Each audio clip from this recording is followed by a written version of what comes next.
Welcome to the panel, where two bootstrap founders talk about building a better business and a better life. I'm Justin Jackson, the co-founder of Transistor.fm.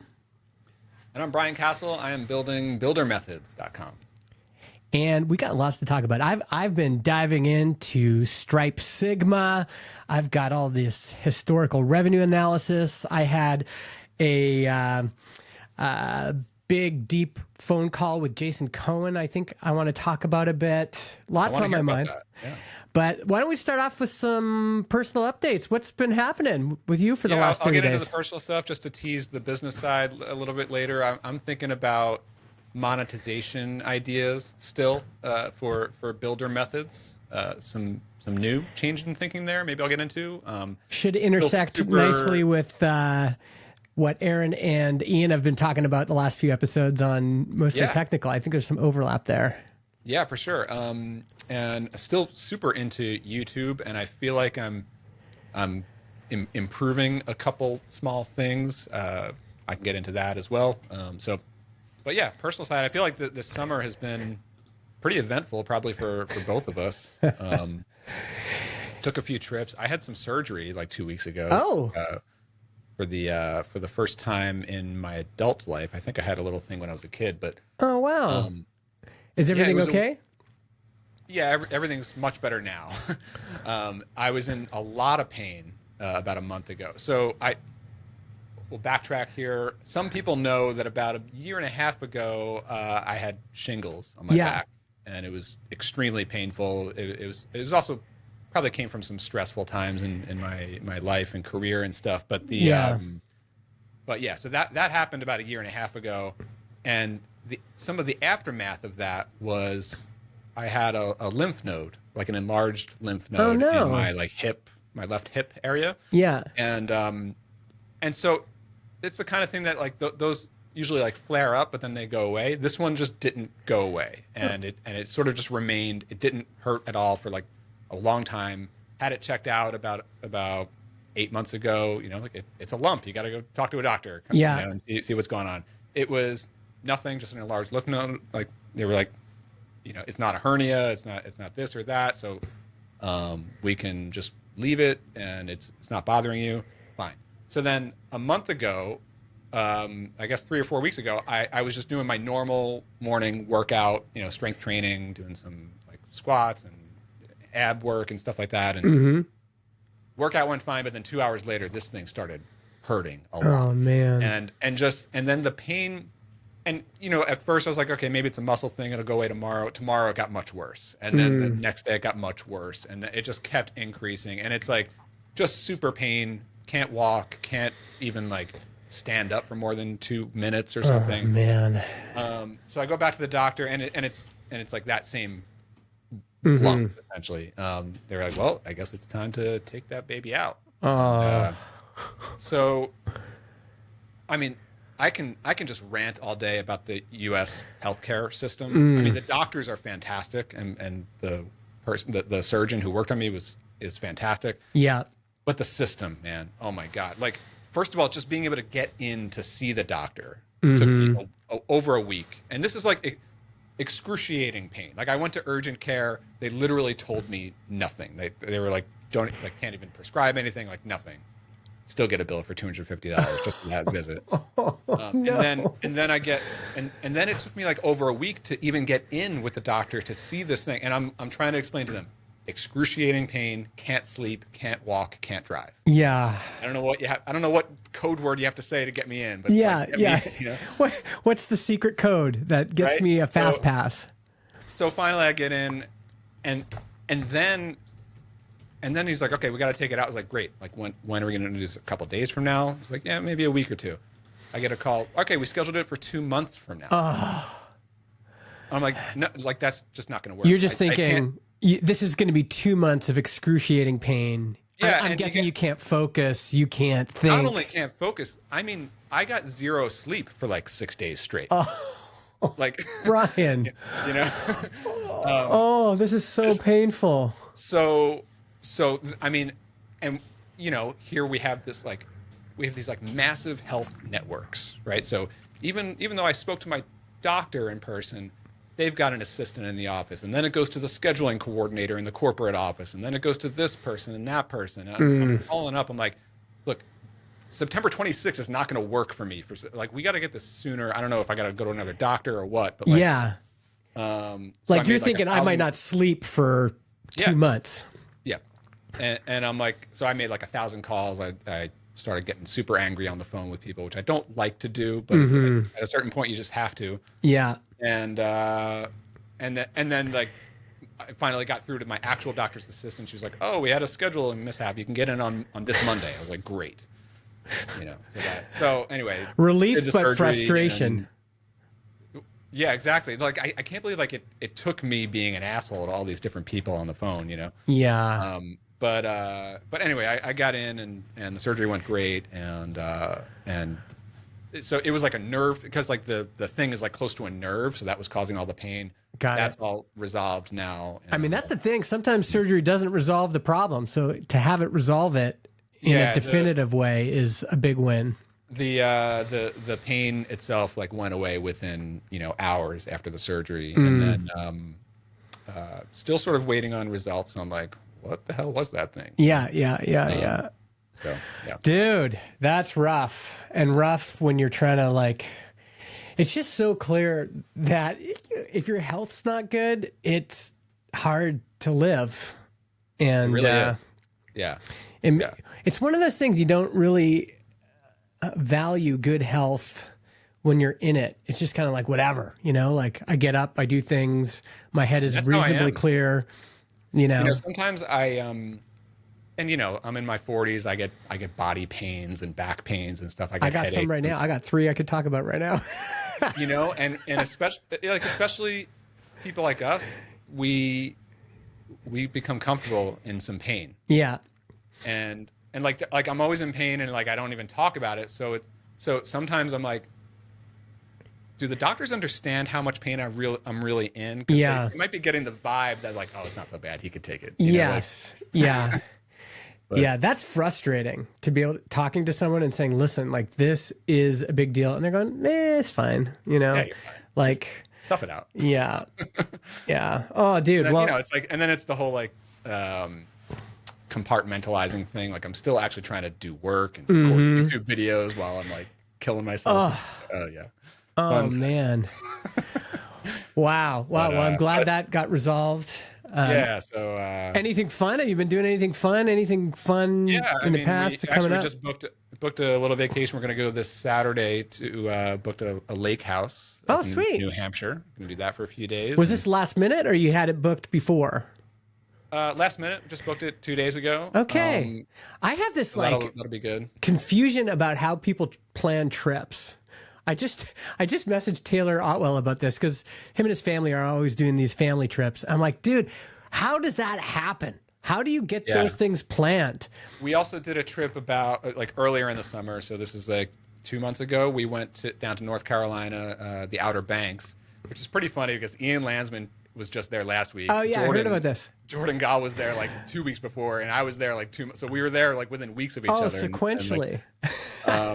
A total like coincidence. So anyway, we drove down there like 2 months ago, which was a great time. We had an Airbnb right on the beach for a week. Yeah, that's the kind of. So we always plan a summer trip after the girls get out of school. Yeah, and that was the one for this summer, and we were planning that one for several months. Got it. But then we, the girls have like one more week off before school starts, so we wanted to do like a quick 3-day thing at a lake. Got it. Found a nice Airbnb. Usually that's hard to do last minute. At least in British Columbia, you can't get a last minute lake house or anything really, campsite. It's all booked up 3-4 months in advance. Usually it's like that here. I mean, the fall time in New England is impossible. That's when it gets kind of popular. And everything. And also ski season gets kind of crazy. But right now, end of summer, I mean, especially since we're going on like a Monday and Tuesday, we probably just grabbed a pretty good house last minute. Sweet. Yeah. All right. Well, anything else what's up with you? Personal? I'm kind of eager to get into the stuff I've been looking at. All right, man. Let's do it. Let's dive in. So, have you heard of Stripe Sigma? I've heard of it. I've never looked at it. Okay, I think more people need to know about it. And I'm probably using it differently than most folks. I think I can show this to folks. I was going to say, are we going to see some numbers? Well, I'll show you just like this report that I ran. This one's pretty safe. Let me know if I accidentally reveal something here I shouldn't. But this is kind of the interface. Yeah.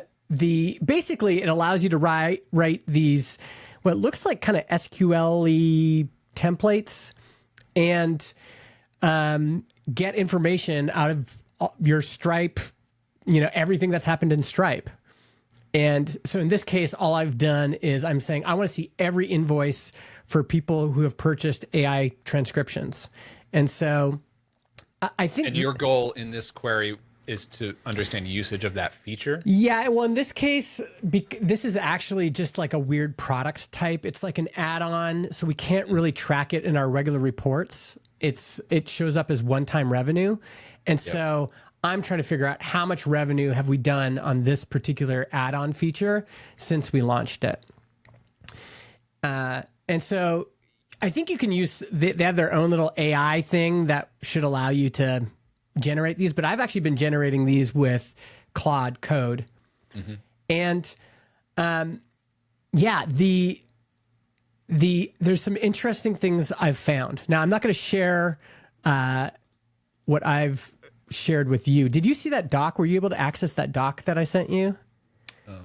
Let's see here. I had to invite you personally. Oh, the screenshot? No, it's the one I just put it in chat, but it's connected to your hi@ email address. I'm not sure if you can see it. Yeah, I'm looking at it now. Okay, so this is what I want to talk about.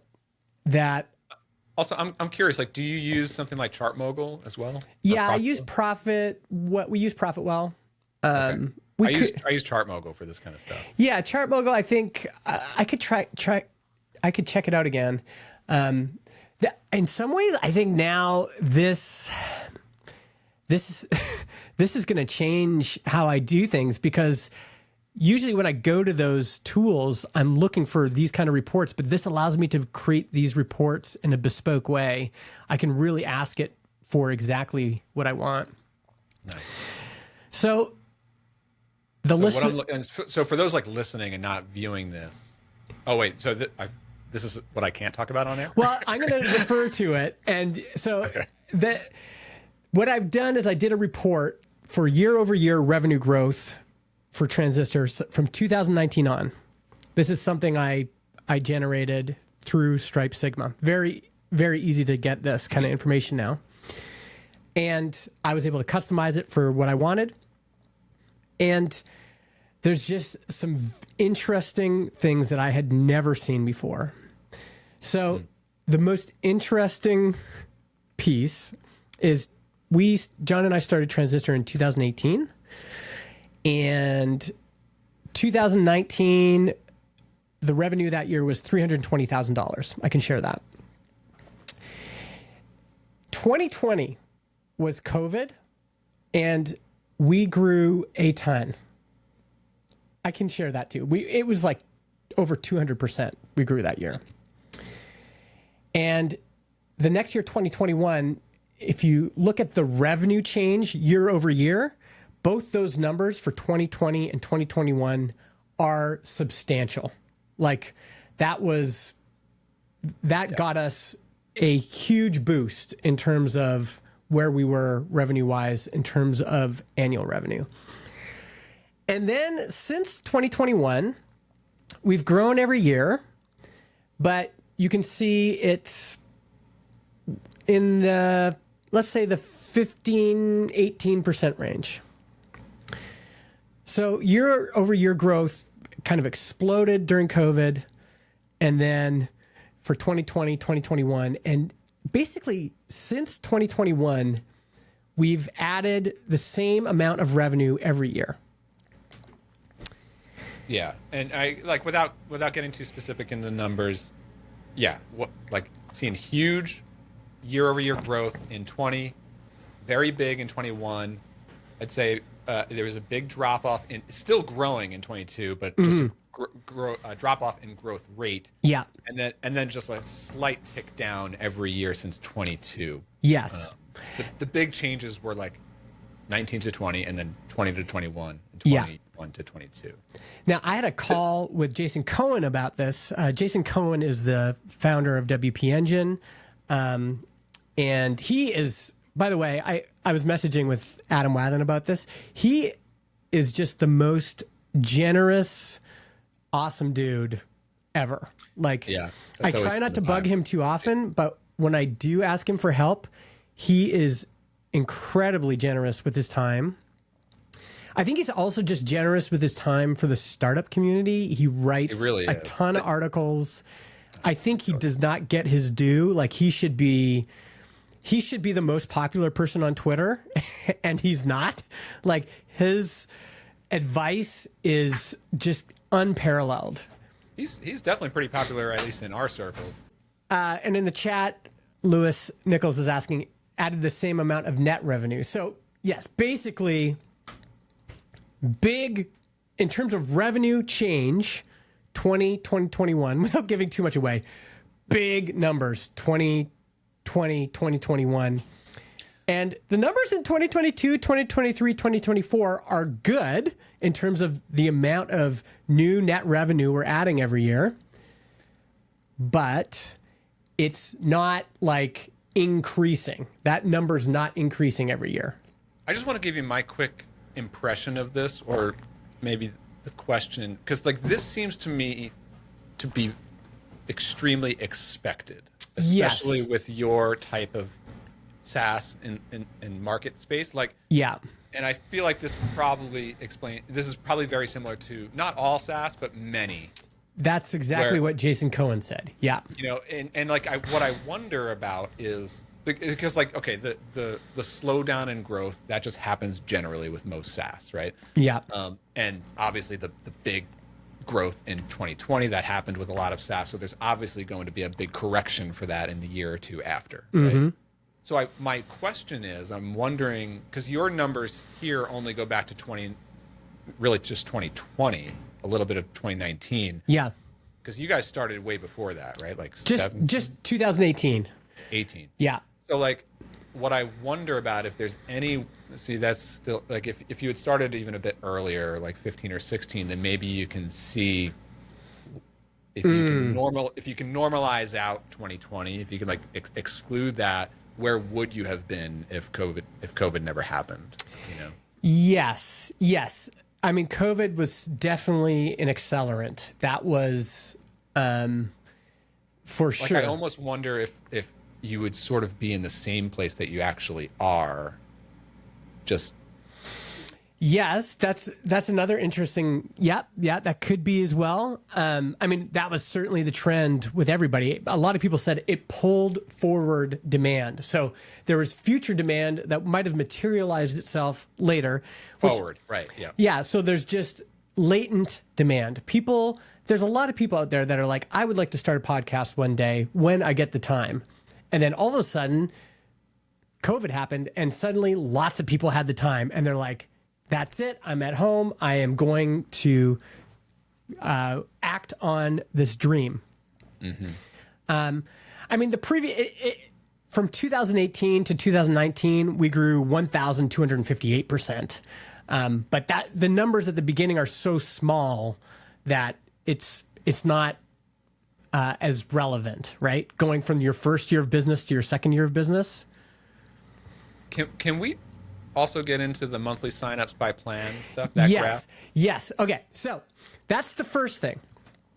And I think I'm asking a bunch of questions in this.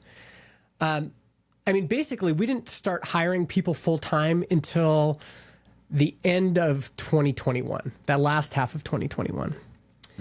And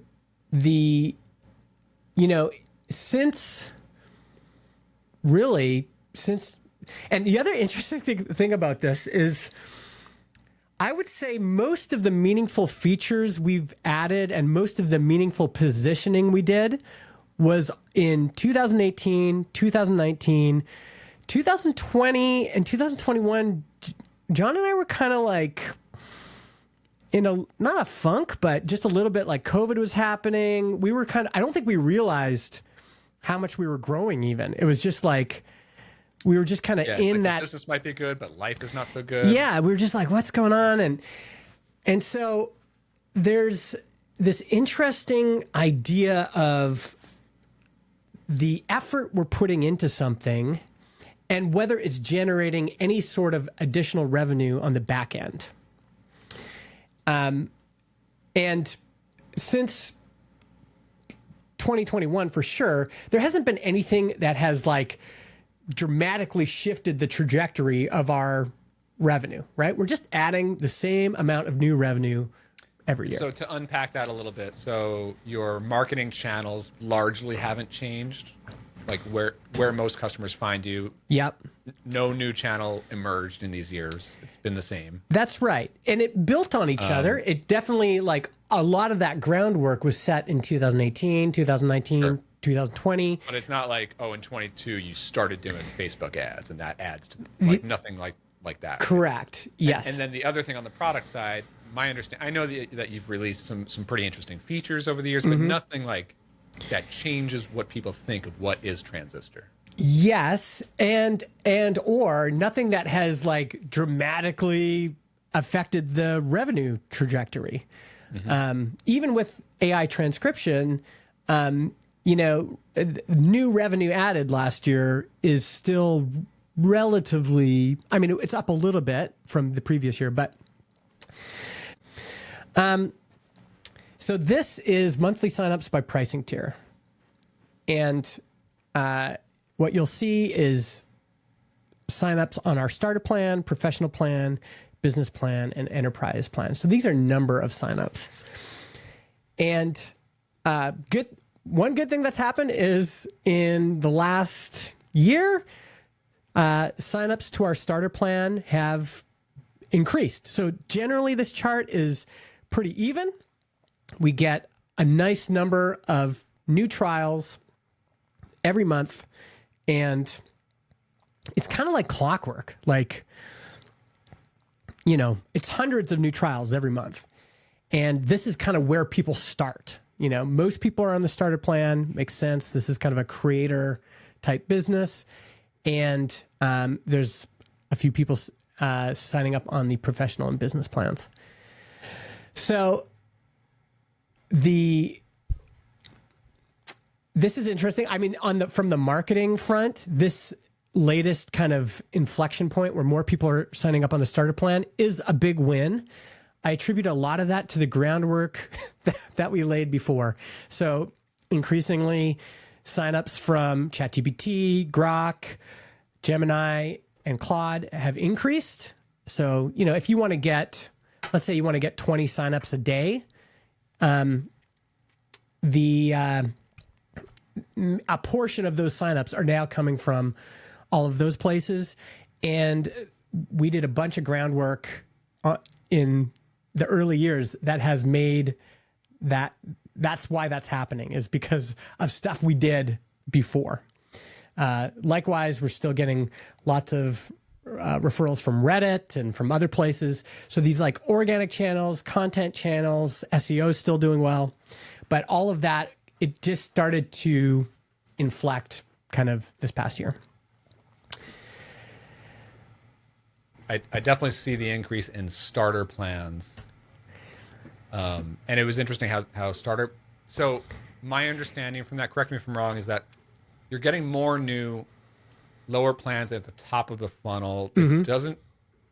Wait, was that a graph of new signups? New signups every month, yeah. What about expansion? Like, are they expanding into... So this is the other thing I did. Now, I'm not going to reveal this number, but then using Stripe Sigma again to run the queries, I said, okay, show me how many customers upgrade from the starter plan within 30 days, 90 days, 6 months, 1 year, or who have ever upgraded. That number is low. It's very few people who start on our starter plan upgrade. And I'm just thinking about it from a podcast space perspective. That makes sense to me because I feel like podcasts are notorious for huge numbers of nobody podcasts with very, very tiny, minuscule audiences. Yeah. And then a tiny sliver who are huge. And there's a very big gap in between. It's just not super common for a small podcast to step up to a medium size, to a large, to an extra large. Like you don't see that like you do in other spaces. That's right. And it has a fundamental difference between us and someone like Kit, for example, because it's a lot harder to just kind of accumulate new podcast listeners than it is to accumulate new email subscribers. Now, accumulating a new email subscriber, not easy, but, you know, I could start on the free plan on Kit, but if I eventually get up to, you know, I just kind of passively build my list over time. That's the thing. You can passively do it. Like with BuilderMethods, I'm actively growing my email list, and my Kit account is growing every day. Like I'm promoting it every day and stuff like that. But like my list for the Clarity Flow business, we're doing almost nothing to grow our email subscriber base, but it's naturally growing. Like yes. Every time we get a trial sign up, like people are like the list is just naturally going to grow. So there's this expansion just built in. That's right. And if you think about it, we did some great episodes on the Build Your SaaS podcast about pricing and our whole pricing methodology. Our pricing positioning is what like created our business. This idea of doing unlimited podcasts on one account for one price was incredibly novel at the time. It is still one of our biggest reasons that people sign up. And we went through like what value metric are we going to tie our pricing to? And what seemed to make the most sense is make it, you can start as many podcasts as you want on an account, but we're going to tie the value metric to monthly downloads because that's where the cost is. It's bandwidth is the primary cost. Maybe in retrospect, I don't know if that was a good idea or a bad idea. We were somewhat limited in that our pricing had to reflect somewhat of what was going on in the industry. So we introduced this new idea of unlimited podcasts for one price, but we still had to tie ourselves to something. And some people limit it by amount you can upload, and we didn't want to do that. Some people limit it by storage. We didn't want to do that. We're like, what's something people can understand? Well, people understand views on YouTube. They understand, views on a website. We think they'll understand monthly downloads. And so that's what we tied it to. Yeah. But I mean, I think that does make sense because it is the value metric, right? Like if you have more than 20,000 downloads, like you're definitely a growing podcast. So theoretically, you would have some budget behind it if you're at that level. Yeah, and we tried other things. I mean, we initially, and this is actually an interesting observation about these LLMs.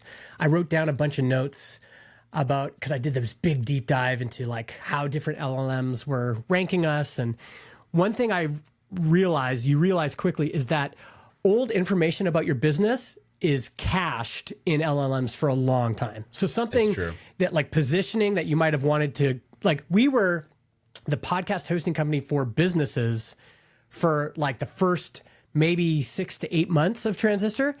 And in LLMs, that's still like the thing that shows up sometimes. I had a customer support request the other day through Clarity Flow, and we killed our free trial like 8 months ago. Mm-hmm. There's, you pay up front.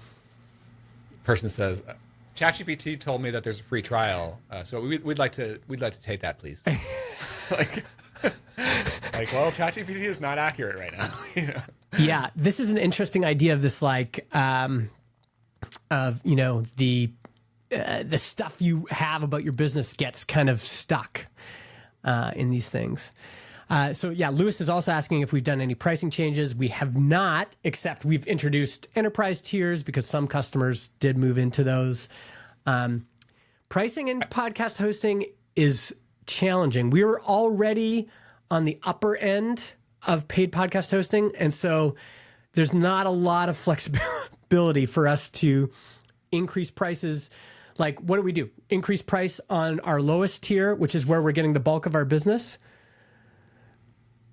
and pricing ourselves out. Like everybody else is kind of either lower than us or they copied our $19 tier. I did a pricing change maybe 3 months ago on Clarity Flow that I think had a positive effect. I did some major pricing changes like a year ago. But I did do the thing, maybe this was more than three, maybe it was like 6 months ago, where I actually lowered all the prices, but I got the ARPU up. Yes. And so we went from the lowest price being $49, we brought that down to $29. The middle tier went from $99 to $79. The upper tier went from $200 to $149. And more people, and we made the $29 more limited than the $49 was. Yeah. In some very key features. Like, and there's a lot of people who just stick with the $29, but anything interesting business wise, you're going to the upper plan. And then the other thing is, like, our highest plan, we had almost zero subscribers. There's really no compelling reason to even be on our 200 plan. We just had it there, and so then we pushed some features into that plan, and so like overall, it brought the ARPU up. Yes, bit, you know. I just think that this is actually, and I think it also helped reduce churn a little bit. Yeah, lowering that price. I mean, right now for a beta prosumer product, our churn is very low. You have that beautiful thing, man, the hosting thing. Yes. Like yeah, man. Like that is something with SaaS that I really am jealous of a few. Like, because I have podcasts that I don't even publish to anymore, but I still want them online. Yes, we have the hosting thing, but this kind of reveals some of the pricing dynamics in our industry. And by the way, I know we're going to get messages from people telling us to raise our prices and all this other stuff. I did a great episode. I've done a series of episodes on Build Your SaaS. One was a debate with Jordan Gall and I think it was Jordan Gall and Ben Ornstein. I can't remember where that is, but if you search that up on Build Your SaaS, and I think if we listen back on that episode, I think my hunches were correct. Like they were pushing me, and that was good. But you know what? I agree with you that I'm all for raising prices when, especially at least to test it. But dude, the podcasting space, like it is. I know how competitive it is, and I know how price sensitive podcasters are in general, even if it's a business podcast. Yeah. Still price sensitive. Well, and it has that thing of like, just think about the hosting market. There's Squarespace and Wix and that kind of target the lower end of the market. WP Engine targets the upper end of that market. So, but in web hosting, that makes sense, right? There's a lot of businesses. What does every business need? What's a priority on every business's list? We need a website. We had that thing back in the day when I was doing Restaurant Engine. And we were using WP Engine as our host that we were reselling to our Restaurant Engine customers.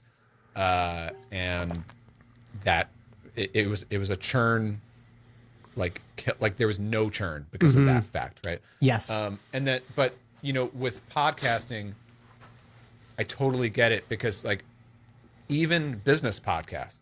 It's a side dish. Yep. It's a thing like, all right, yeah, maybe we'll try a podcast. And so the podcasters that want to put real money behind it are the big podcasts, and by their nature in the industry, there's very few of them. Yes. We're talking about, it was funny hearing Aaron and Ian, because Ian's thinking about launching this product, Outro.fm, and they're like trying to figure out like how many other podcasts are in our space, and I know, and it's like Buzzsprout releases this information right now. Stats, where is it? Yes, if you go here, I guess I got to share my screen, but the number of podcasts that get like 4,000 downloads a month, very few. Where is it? Episode downloads, first 7 days. Top 1% of podcasts get 4,177 downloads in the first 7 days. This show here, which is just started out and is not that, we're already in the top 5%. Wow, there we go. So the if the top 1% of podcasts get 4,000 downloads in the first 7 days, this is and that's not even really that monetizable for most shows. Right. And like, you still don't even know what that means to the owner of that podcast. Yeah. Like, how important is that to them? Are they hiring an editor for that? Are they putting real resources into this thing? Does it actually drive sales for them, or is it just a fun thing to do on the side? Like, yeah, that's going to drive how much they pay for this stuff. You know? Exactly. Yeah. So, okay. So that's kind of part of that feedback. Okay. And then, so yeah, very few people upgrading. Makes sense when you think about it. Even add-ons that we did, like our add-ons generate new MRR, which is great, but it's still not significant. Now, all of these, the interesting thing about doing this call with Jason Cohen is, you know him. He is like no bullshit, does not care about your feelings, does not care. He will push any button. And I said, give it to me. Like, I want. And he had some interesting things like, here's an interesting thought exercise is, Justin, if you brought in some young, hungry, ambitious person, could they fire some of this stuff up? Maybe. Fire what up? Meaning, even take something like AI transcription. The thought exercise is interesting because it's like, if you brought Table somebody stakes. new in, it's table stakes, but could could new blood on the team, for example, would there be enough that they would be able to push that up higher? Probably. Maybe. You could ship features. I don't know if features like that would really move the needle. I mean, that's a good example. And I've got that down below. You can see that. And then I've just got kind of ARR over time. So this exercise, I guess I'm bringing it up because it was just profoundly helpful for me I'm looking at numbers all the time, but often you're looking at like MRR and other things, but to have this historical analysis and then to ask myself hard questions like, have we built anything that's substantially moved the needle? Not really. But you know what? Dude, at the end of the day, and I'm looking at this ARR over time, you zoom out from the very beginning of the business to today, you know what it looks like? A straight line that goes up and to the right. I mean, like, yeah, it is true. It's, I mean, that part's great, right? Like you can't be upset about that. Can I share that? I don't know. Yeah. Sometimes I wonder about that because I look at the same graphs with Clarity Flow, and I go in and out of thinking that the business is plateaued versus no, it's actually growing a little bit. And I think it does fluctuate between like plateaus and then a little bit more growth, and then plateaus and a little bit more growth. Yeah, we haven't really seen a decline.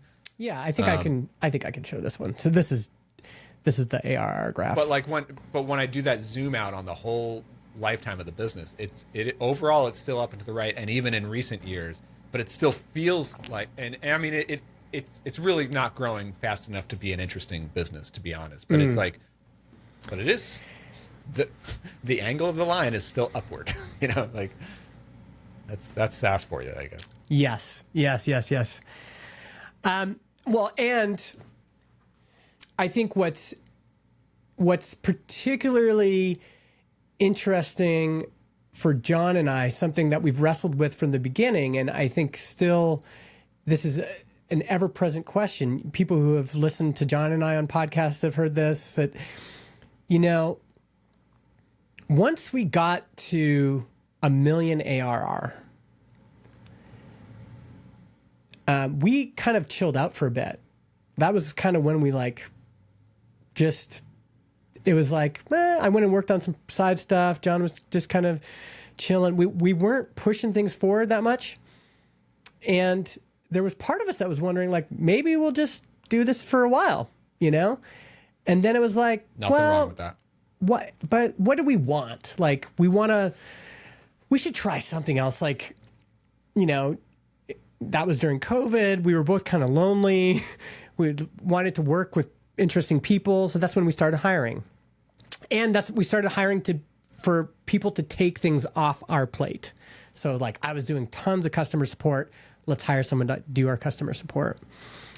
But I think the thing that I'm wrestling with is asking the question like, am I happy with the direction we're going? What direction are we going? Like, are we a business that's like, we're building new stuff so that we can really grow the business? Like we build stuff and then we see a result from building that stuff? Are we building stuff just because we think it's interesting? Are we building stuff because we think we have to? We just have to keep up with what's going on? Are we building stuff just because we're a team that just loves to build stuff together?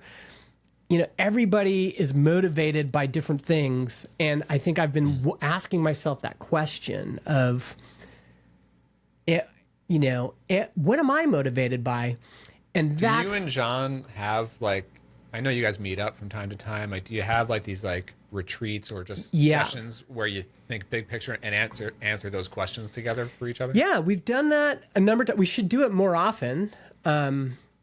This past year, so last August we met up in Chicago, but it should happen more frequently than it does. But that is often what we'll talk about during those meetups.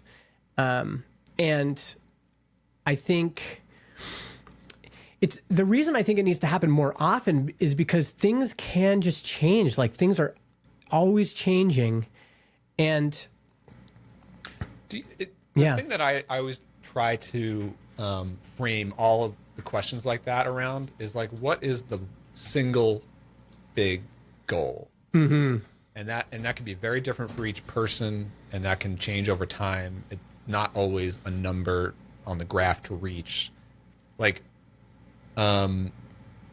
is it maybe that at this phase of the business, like for you, maybe for John too, like whatever that goal is, it's changing. Like it's a different type of goal now. Yeah, I think so, and I think often what will happen is we'll try something, like I am about to go to Podcast Movement. And for the past few years, I've been going to this conference and I'm like, I don't really want to go. I don't want to go to Dallas in August. That's a good indicator. I'm like not really looking forward to it. Like, do I want to be there? Not really. The reason I'm going is because I've been doing this big push into podcast standards. But now I'm also asking myself, is this worth it? Is this what I want to be doing? And depending on how it goes, I might come back fired up. I might not be. But I'm trying to notice what I'm feeling. And some feelings, you just have them all the time. It's like every year at tax season, do you get kind of down about your business? Yeah, because it sucks. You're doing accounting and all that. But there's this repeated feeling of... like, there can be something that was true and is still true to an extent. Like, Justin, do you like podcasting and do you like podcasters? Yes. But is that enough for the next 10 years? Mm-hmm. And I think those are some of the questions I'm thinking about. I wonder if an answer to that question, because like I'm sure people are thinking like, well, why don't you start to think about exiting and selling the business? Mm-hmm. And maybe that could be something on the table. I'm sure you guys get unsolicited offers all the time, but like I think that there's value in just holding and letting it ride and grow. Yeah, and maintaining. Like I came to this. It was a very different situation, but like. Around the turn of this year in 2025, or when I start to think about these what are my big goals? How am I? What is this business to me at this point in my career? One of the themes that I came out of that with was win now. I want to take the win now. So I'm not actively trying to sell a business right now, and so it's not like I'm pushing off that big win until years down the road so that I can maybe get the outcome then. Yeah. I was like, no, how about I just start experiencing that win now? And that can be in the form of working less hours on it. Like I decided to stop working on Fridays, which I've started working on Fridays again. Yeah. You know, but working less, maybe taking out more profit, maybe letting it ride, maybe starting to work on other things, still reaping the benefits, literally financially sometimes, and still accumulating what would be an exit, but still holding the asset. Yeah. To me, there's nothing wrong with that, especially when it's a bootstrapped business. Well, that brings up perfectly this Jason Cohen's framework for getting what you want, which is what him and I talked about. He was so generous. He just listened to me for an hour and then pushed back on a bunch of... Here's a blog post I wrote about that. and then gave me this framework. And I shared this with him, and he said, it's not quite there, but it's directionally kind of, I think, there. So I'll just show you this, and I'll link to this in the show notes. But basically, it's like, here's where I am. Am I happy? Yes or no? What could make me happy in my current situation? So if I'm unhappy, what's making me unhappy right now? And it could be maybe the company is not making enough money. It could be maybe I just don't love running a big team. It could be maybe I just don't love this industry anymore. Okay. Well, what would make you happy in this current situation? Well, if all of a sudden the team was much smaller, or if all of a sudden we were making this much more revenue, or if all of a sudden the industry changed, that would, maybe make me happy in my current situation.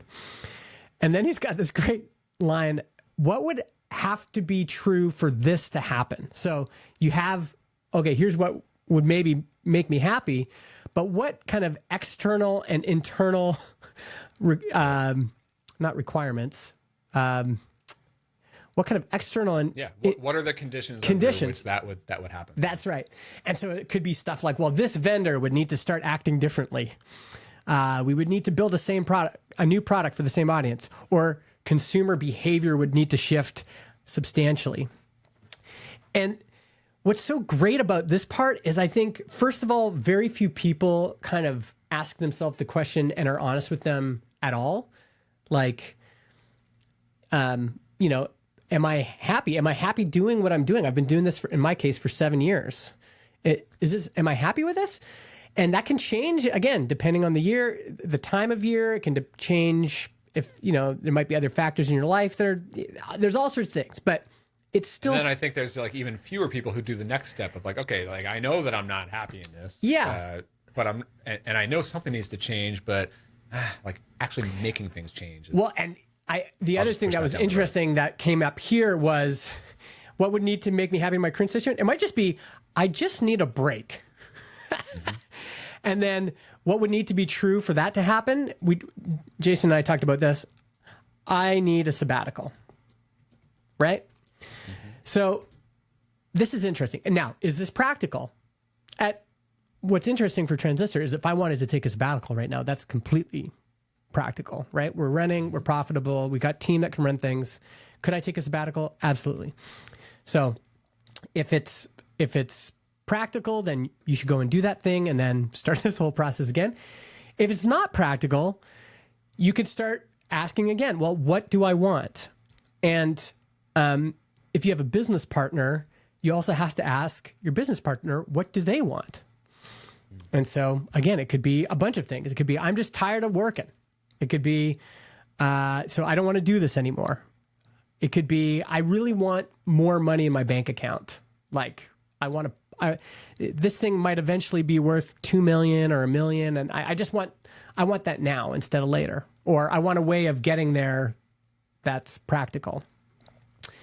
And so, what do I want? What does my partner want? And again, John and I have done this, but I think we want to do it again just for... Yeah. And it's especially good to look back on, okay, we talked about this 3 months ago, or we talked about this earlier in the year. Yeah. Where are we at on it now? Or this theme has come up before, right?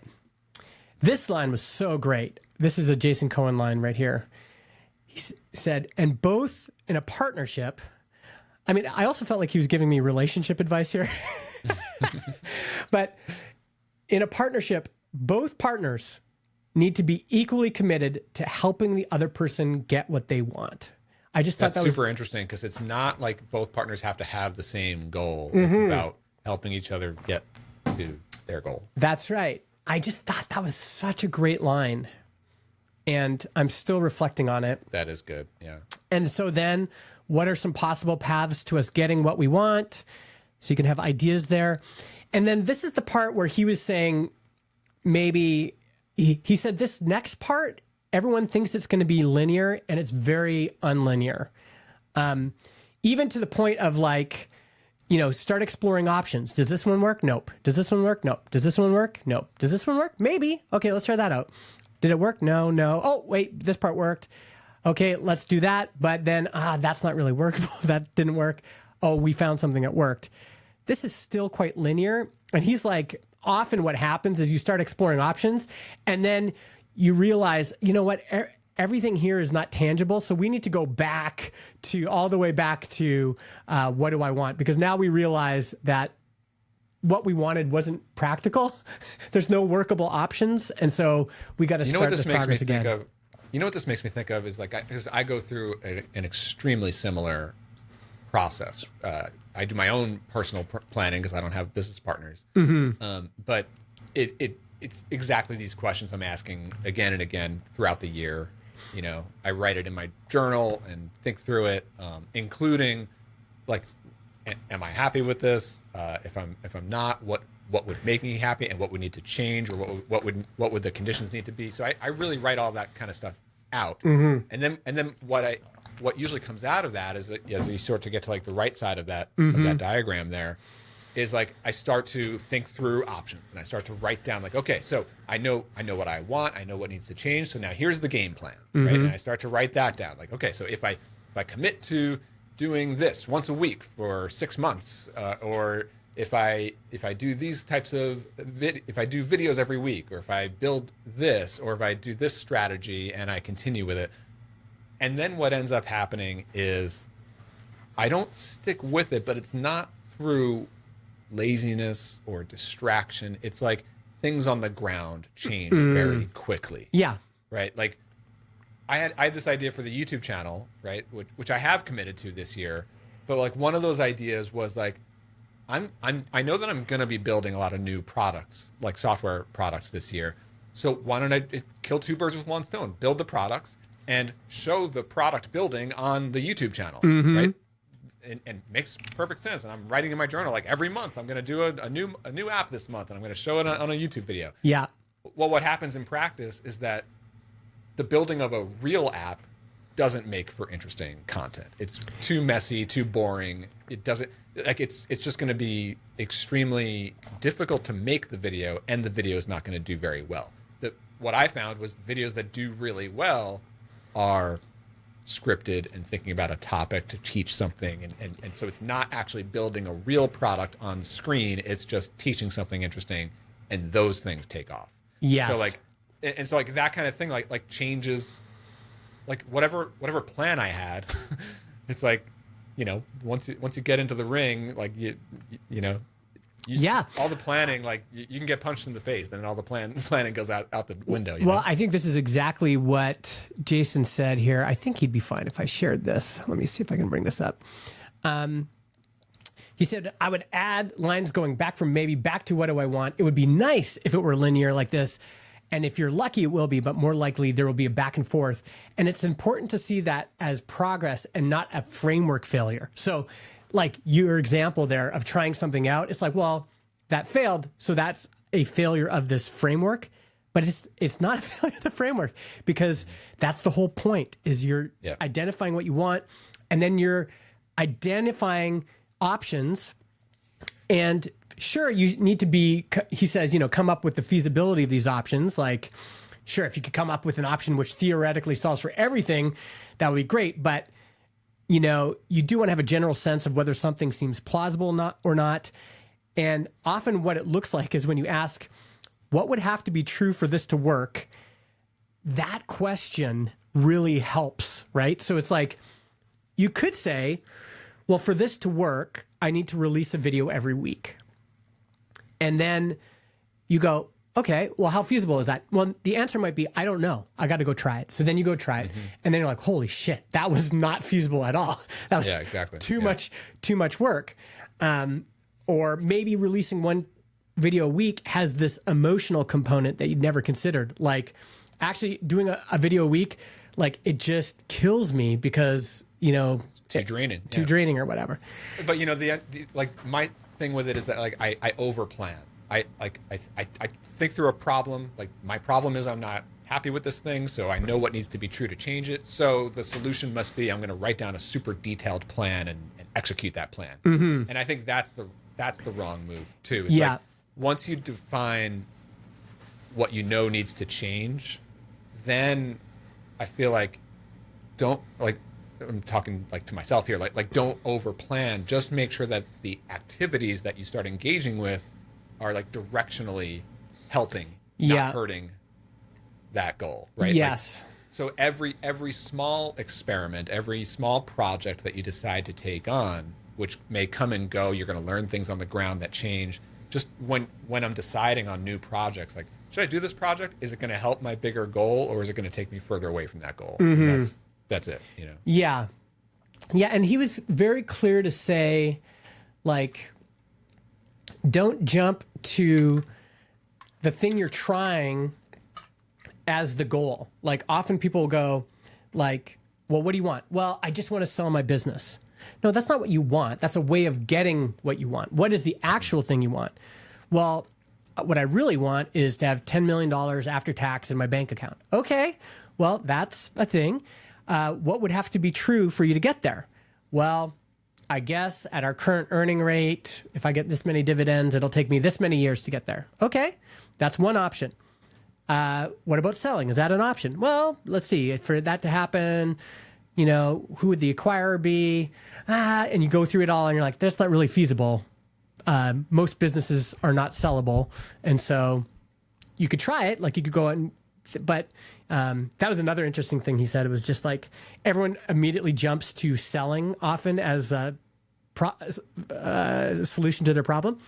He said, most businesses are not sellable, even good ones, he said. Like Transistor's a business that's doing very well. We make lots in profit, but even that is not sellable. Private equity wants to see a high growth rate. They just want to see big numbers of new signups going up, 30% month over month for a long time.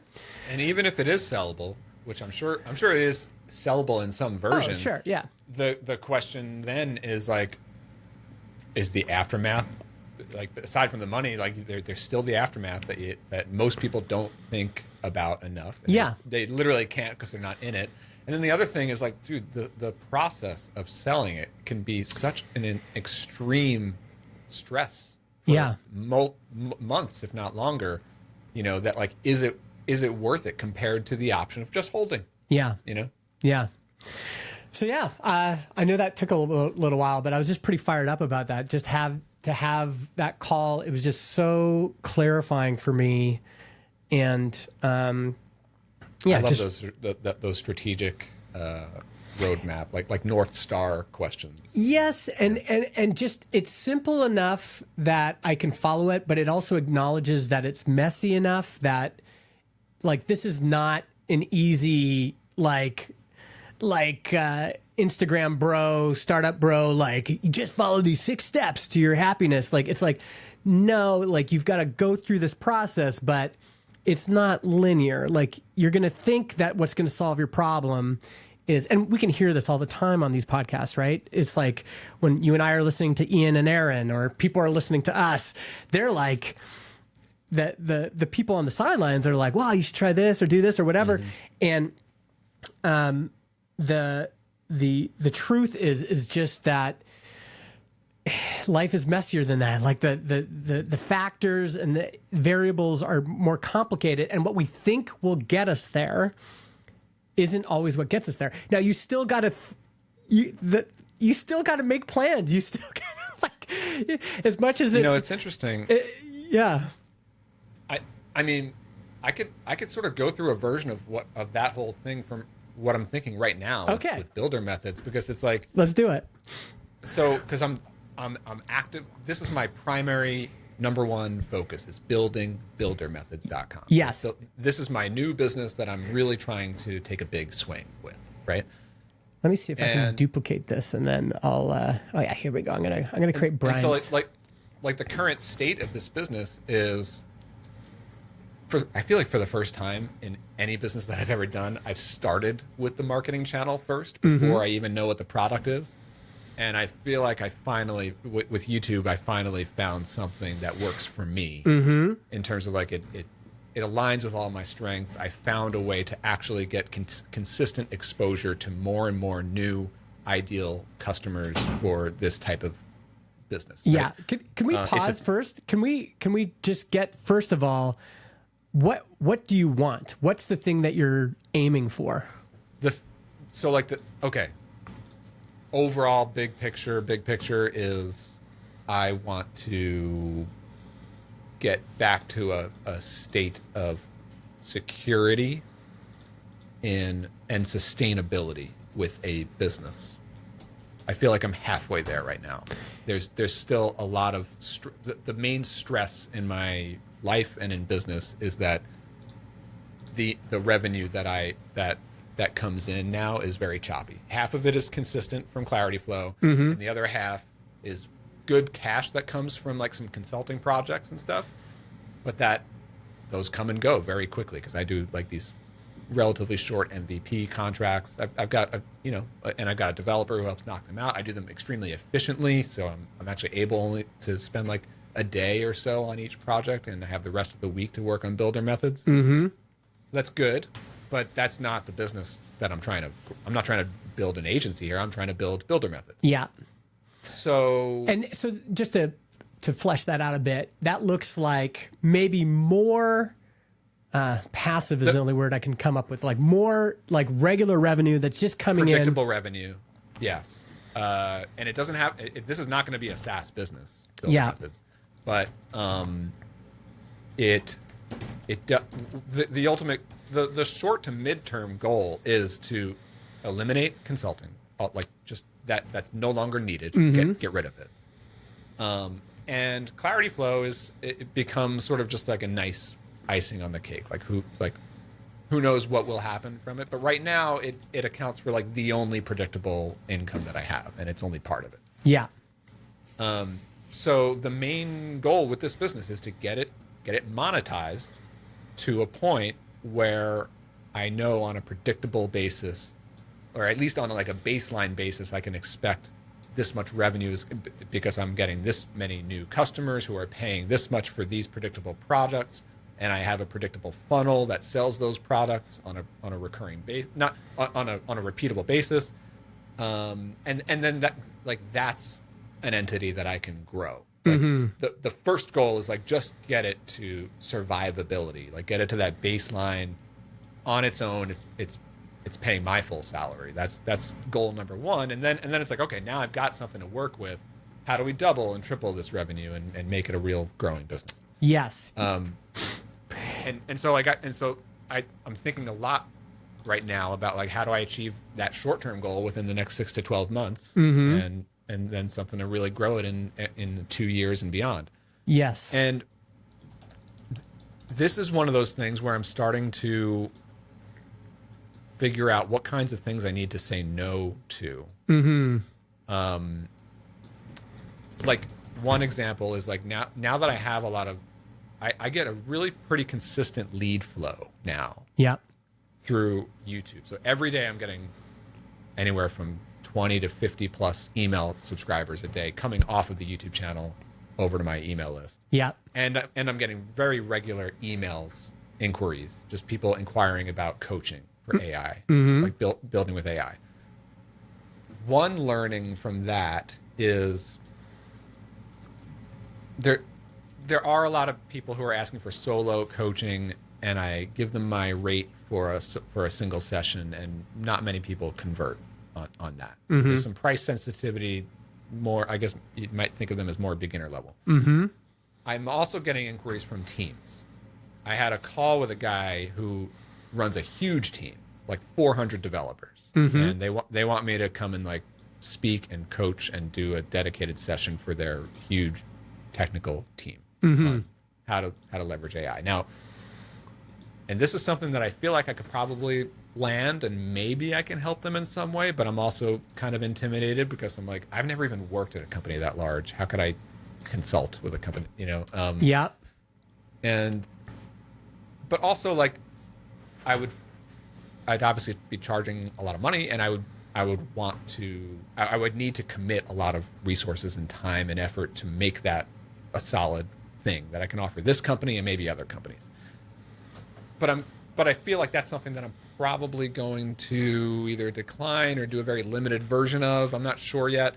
But it's like, what am I trying to build here? And the ideal in my mind is like, okay, so stepping back, I have a marketing channel, I have leads coming in. I know that they're in the space of like wanting to stay ahead of the curve with building with AI. They're professionals or at various levels of their career, some early careers, some more established, but they're all professionals.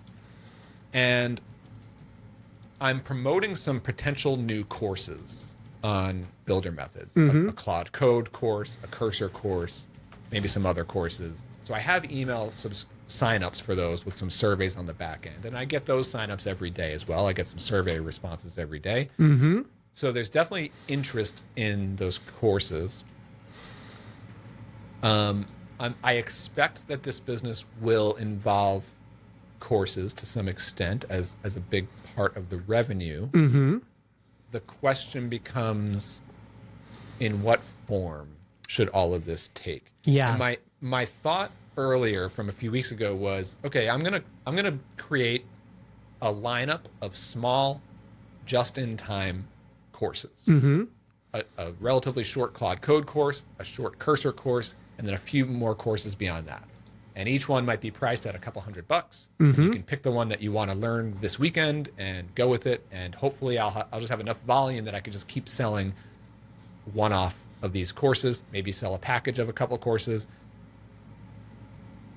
Now, the more that I think about that, I'm starting to lean into the membership model again.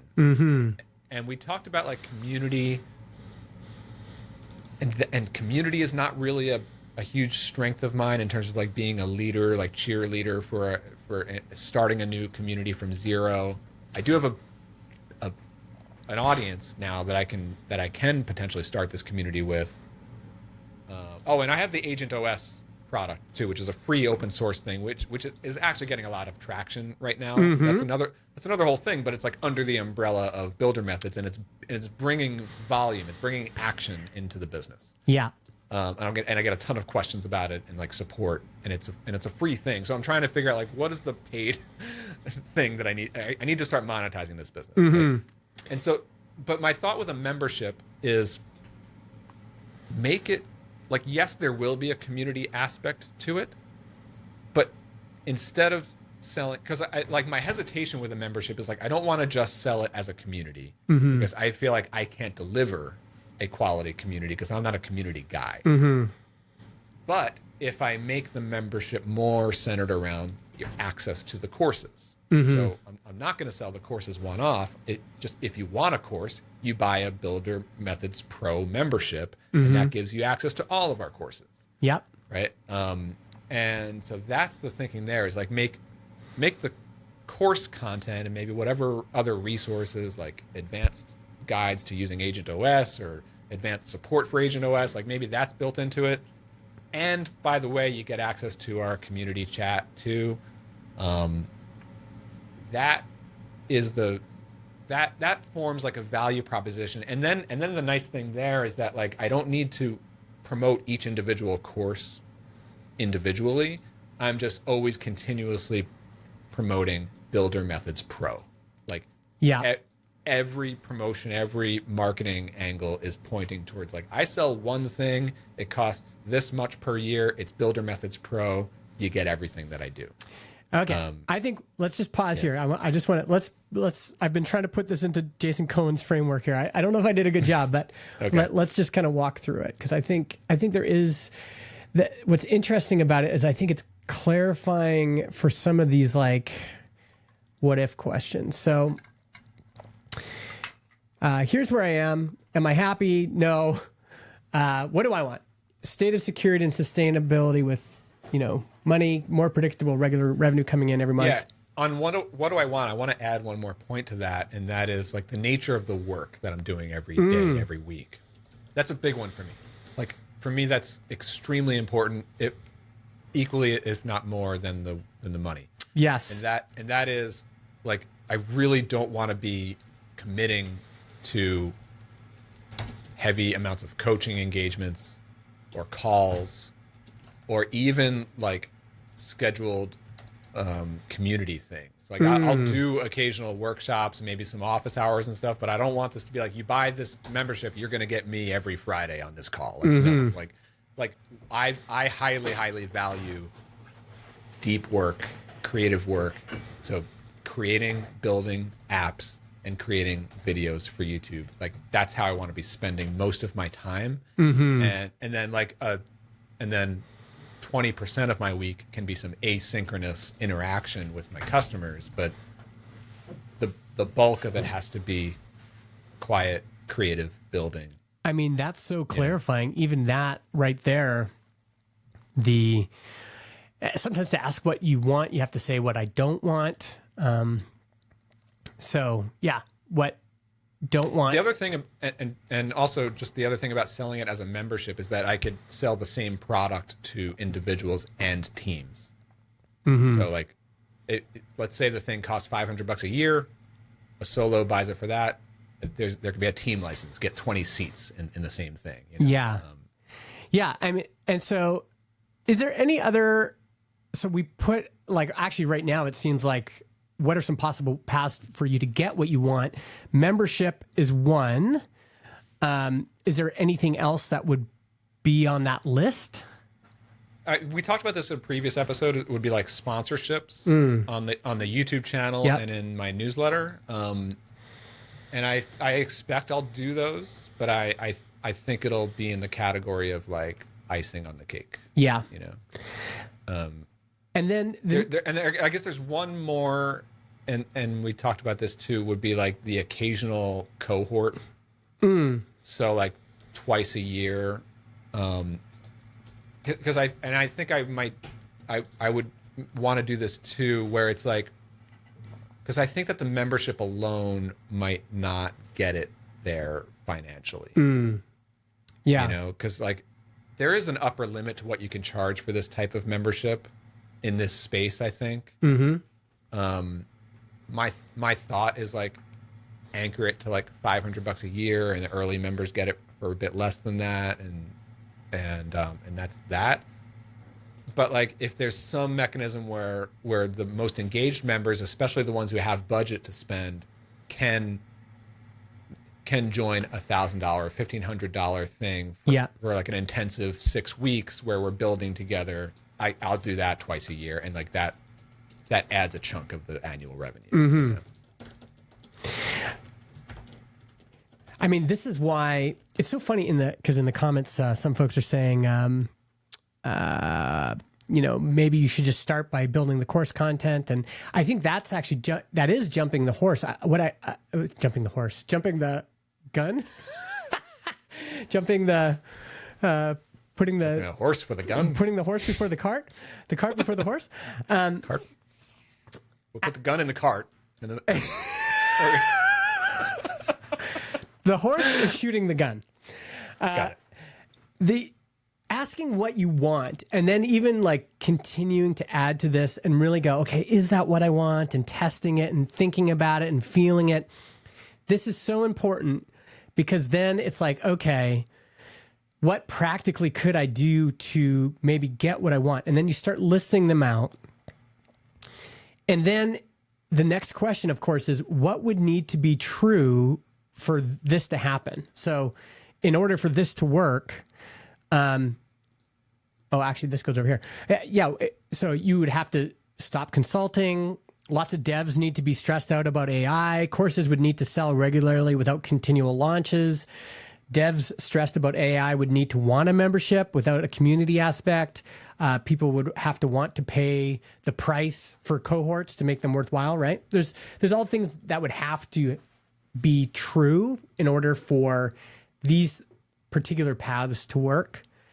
And then you can start asking, like, is that practical? And you can try some of that on before committing too much, right? I think like looking at that list, I'm trying to think like what are the things that stress me out right now. I feel like stopping consulting is just something that's going to naturally happen once I feel like I don't need it anymore. And that's when I have revenue to replace it. Yeah. And like consulting, honestly, is something that like I just continuously feel lucky to get leads because I'm not promoting it. Yeah, like I'm not. It's not a business. I'm growing. Yeah. So the I feel like I do see the natural demand and lots of devs need and stressed like I'm seeing that on YouTube. Yep. You know, like strangers are coming in every day. Yep. And then the courses thing is and somebody brought this up in the chat, is like at the most basic level, I could just create a course about Claude Code and ship that in about 2 months and just sell that, and that's that, right? And yes, like especially this space, courses are going to be quickly outdated, so I need to figure out a way to create courses that are highly adaptable and updatable. But that's another big stress point, is because like I don't even know where I'm going to find the time to create extra content that I'm not creating for YouTube. And I'm also thinking like, what is the value of an actual course? Because you could just learn most things by reading the docs or going on YouTube. So like, is there some extra value? Maybe like we build a project together and that type of course. Like, so I need to figure out a rhythm and a process for like manufacturing the product that I'm selling. You know? Yeah. And yeah, so that's a big one. Yeah, and then for the membership to work, devs stressed out about AI would need to want a membership without the community aspect. Well, I think there will be a community aspect. It's just that like that's not the main event. And one thing to note is like I would say my quote unquote competitors in this space, like other YouTubers in this space, most of them sell a membership. So there's competition. Yeah, but I noticed that like, and a lot of them are like these like younger guys on YouTube who are more naturally, they're doing the Discords, they're doing the, they're doing things that I just would not commit myself to be doing. Yeah. But they're also I look at some of these guys and frankly I'm like I could market this better, I could sell it better, I could price it better, like yeah. I mean, and also I know like who my audience is, and I see differences in my audience from those guys. Like a more serious and more professional side of the industry seems to resonate more with my stuff, and less so like the vibe coders. Yeah. I mean, in this list here, what would have to be true for this to happen? There's kind of 2 or 3 components. One is there enough pull from the market to make this happen?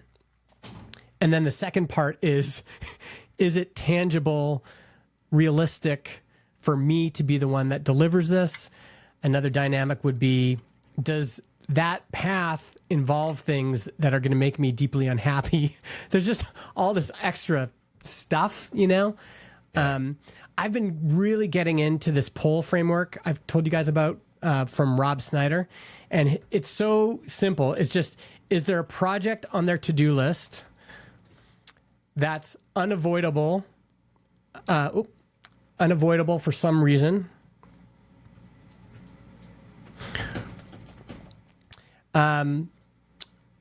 Where they've, what's the L again? It's like they've looked for options, but they are lacking for some reason.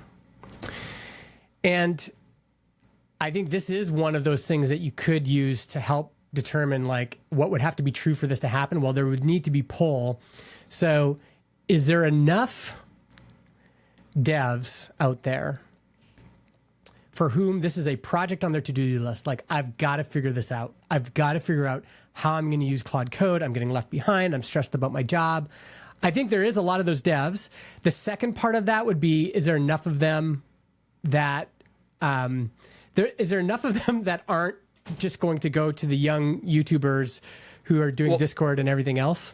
My questions on those things, on like validating this, is like, and this is probably true for most products that I start, is like I'm maybe a little naive here, but like I don't think I'm super worried about like, is there an initial need in the market? I see it every day in the activity on stuff. But and other products like this do exist. They appear to sell at some level. So I know that I can get like first customers.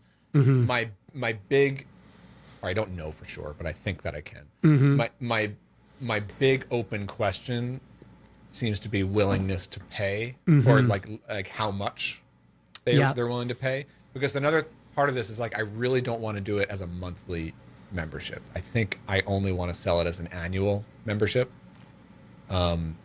There's a bunch of reasons for that. Like, memberships in general are known for super high churn. And I think a big part of that churn is because they sell it monthly. And especially if it's like the draw is the courses, then you don't want to just sell it. You get 1 month and you get everything and then you leave. But also, like, I heard Jay Klaus talking about this. There's this, if other members see the rapid churn, if other members see new members coming in every week and seeing those members leave after 3 weeks, like, that just feeds on itself. So like, just make it an annual thing, so that like once you're in, you know that at least you're going to be around for a year, and you can decide if you want to come back for a second year. But at least there's not this like visible churn in the community. You know? Yeah.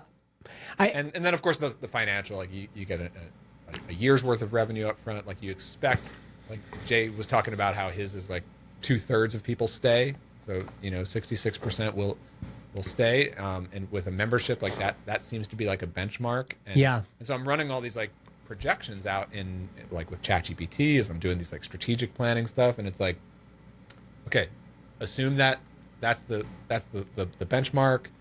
How many new members do I need during the first year? At what price point? And what revenue target is that going to lead to?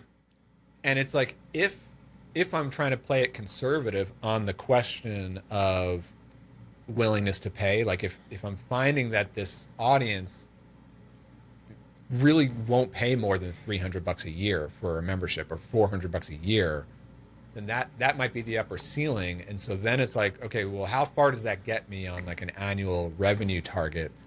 And it's like, okay, it gets me to the basic sustainability of like paying the bills, and I could probably eliminate consulting. But to make it what I'm trying to build as a real business, I'm going to have to layer upsells on top of that. Like cohorts and stuff like that, and sponsorships. And it is, I think in this stage, it is also helpful to, you just allude. And it's like, there I go again, like over planning before I even do it. No, I think that's great. I think, but one thing you alluded to that where this question is actually really relevant is, so there's these names, Wes Boss, there's Jay Klaus, there's Laracasts, there's and like the equivalent in Rubyland is Go Rails. Go Rails. Yeah. And I think one question is first to ask, do these people have what I want? And that answer could be yes, no, I don't know. I know for sure that these three have a great business. I'm not sure about Go Rails. Maybe it's great. He does. Okay. So these folks all have a good business. Okay. So now, do I want to be what they're being? So like Jay has been super transparent about what it takes to run a community right now. And he's going more into events. He's going more into kind of the human to human, investing deeply in chat and other things. So that's one way he's gone. Wes Boss, like his market, his thing is like build you build up this repertoire of courses over years and years and years, and then you do a massive sale every year, and it's a big launch, and you're basically just attracting attention and audience up till then. Big YouTube channel, big podcast, big newsletter. That's what it takes to run that business. And you can kind of go through this and go, okay, do I want any of that? Can I do any of that? If the answer is no, then the question is, can I still get what I want if I'm going against what the people who have success have done? And I really think that like what I'm like the activity that I'm already doing every week, creating a YouTube video every week or every other week, and then on the alternate weeks I'm building SaaS products. Like I'm building this newsletter lab AI idea right now to help me build my newsletter, but it'll be a little SaaS thing, not really part of this business plan, but it's like an app that I'm building and learning and relearning my workflows with AI so that I can teach them on the YouTube channel. A tool that I'm going to use in this BuilderMethods business. So like that kind of thing is what I really enjoy doing week to week. It's like building a tool and creating YouTube videos. And so I'm already in that rhythm. yeah, And that's feeling good. And I could definitely see myself continuing to do this. Especially like and Adam Wathan had a really great tweet. Well, actually, he was retweeting Nathan Barry earlier this week about the future of marketing is going to be audience or creator-led marketing. Yeah, I saw that too.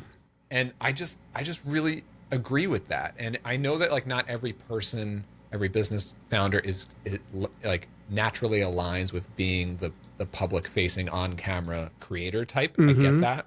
Yep. But I do think that like most businesses are gonna. I think the second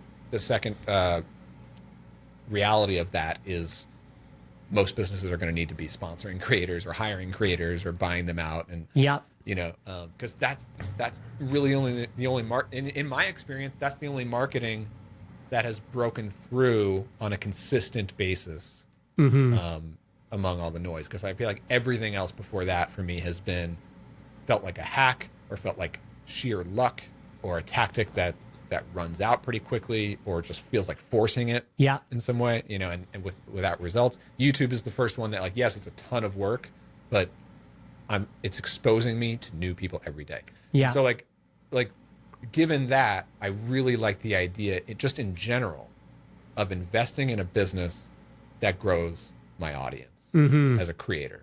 Like no matter what the product ends up being, I know that like if I'm investing in a creator audience-based business, that's going to make everything easier to do, no matter what it ends up being.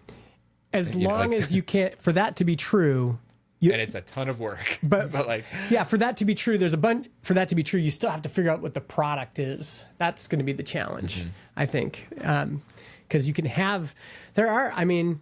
We've seen this a lot. That used to be the old joke was.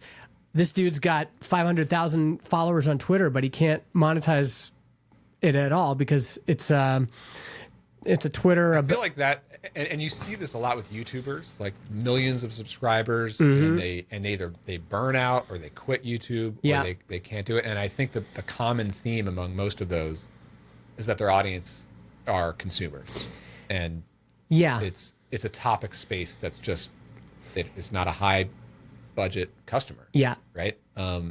You're definitely in a better space. I'm in a space that has money to spend. Yeah. Theoretically. Yeah.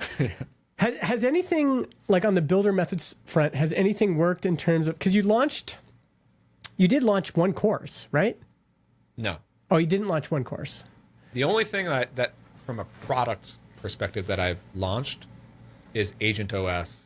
Okay. And that is a free open source product tool thing. Yeah. I mean, that does feel like there's maybe that is part of it, is that you launch something and just see, by the way, we've got some great comments in here. And some debate actually here on YouTube comments. Jeremy was saying he bought a AI course for $300. I love that kind of stuff where someone's like, because it's easy to talk in hypotheticals, but if someone has actually spent money already on their own accord, it's like, okay, that was a project on Jeremy's list that had become unavoidable. He went and looked for options and he found something that worked for him. And he said it was well worth it for that. It was well worth it in terms of coalescing ideas and helping him get to his conclusions quicker. So he spent $300, and the end result was it helped him to coalesce some of his ideas and get conclusions faster, and that was worth it for him. Yeah. Bobby Klink doesn't seem to agree that this membership model is ideal for this.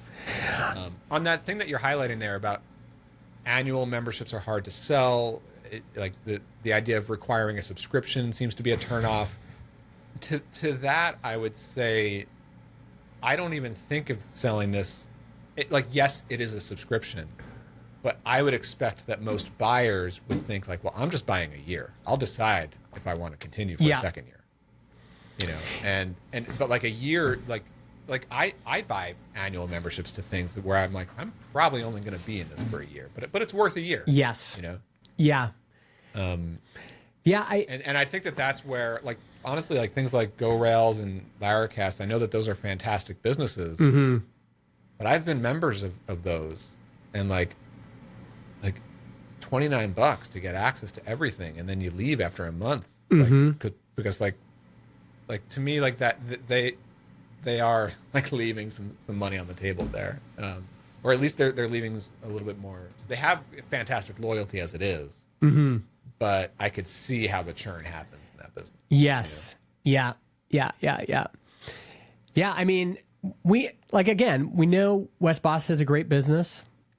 I don't know what the makeup of that business is now. We know Jay Klaus has a good business. He's been pretty upfront with where he gets all of his revenue.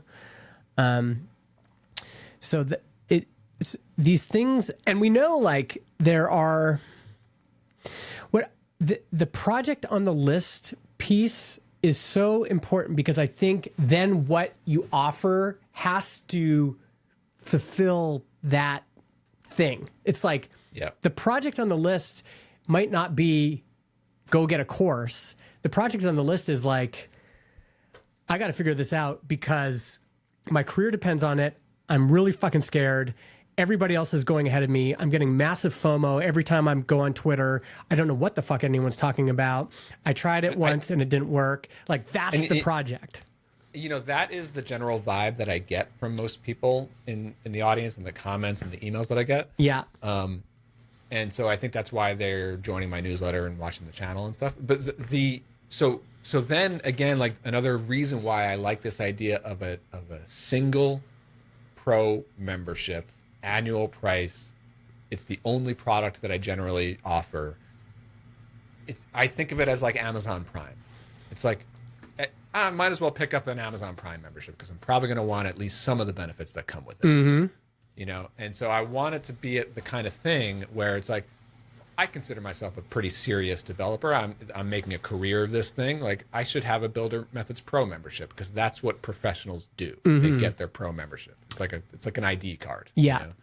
You know? And like, maybe you only want to learn Claude Code, but like the relatively low price for an annual membership is like, even if that's the only thing you actually want to learn, like that should be worth the price. And you happen to get these other courses and tools and access to a community too. But like, instead of trying to sell you on this course and only a small percentage of my audience might be interested in that specific thing, and then spending months selling this other course and doing a big launch around that, and maybe only some people want that. Like, I like the idea of like, I'm always just promoting BuilderMethods Pro, and that also adds a lot of freedom to the YouTube channel. You know, like every week, what I'm finding with YouTube, the way to be, for me, the way to be effective with it is to follow what's really inspiring me right now.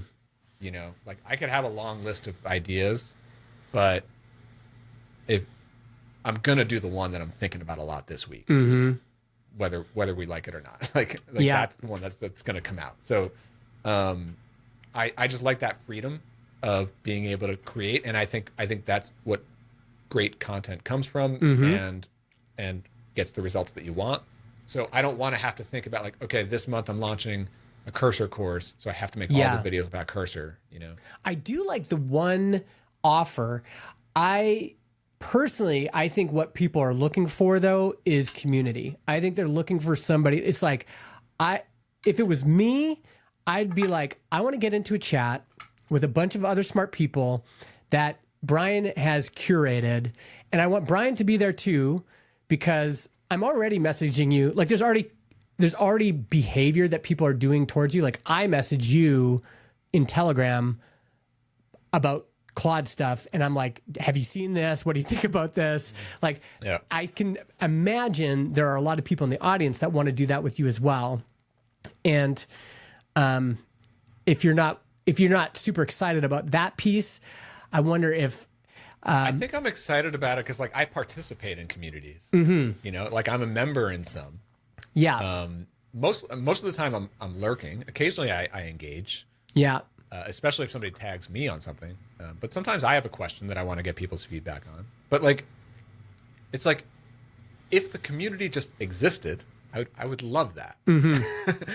But like, starting from zero and making sure like, all right, every week, what's everyone working on? Okay, and now I got to review every single person's project and give them personalized feedback. And like, that's, I don't know if I can even. I don't think you'd have to do that. But even like Bobby Klink here is saying community and group coaching from Brian is probably what people want. I'd gladly pay $1,000 a year for that.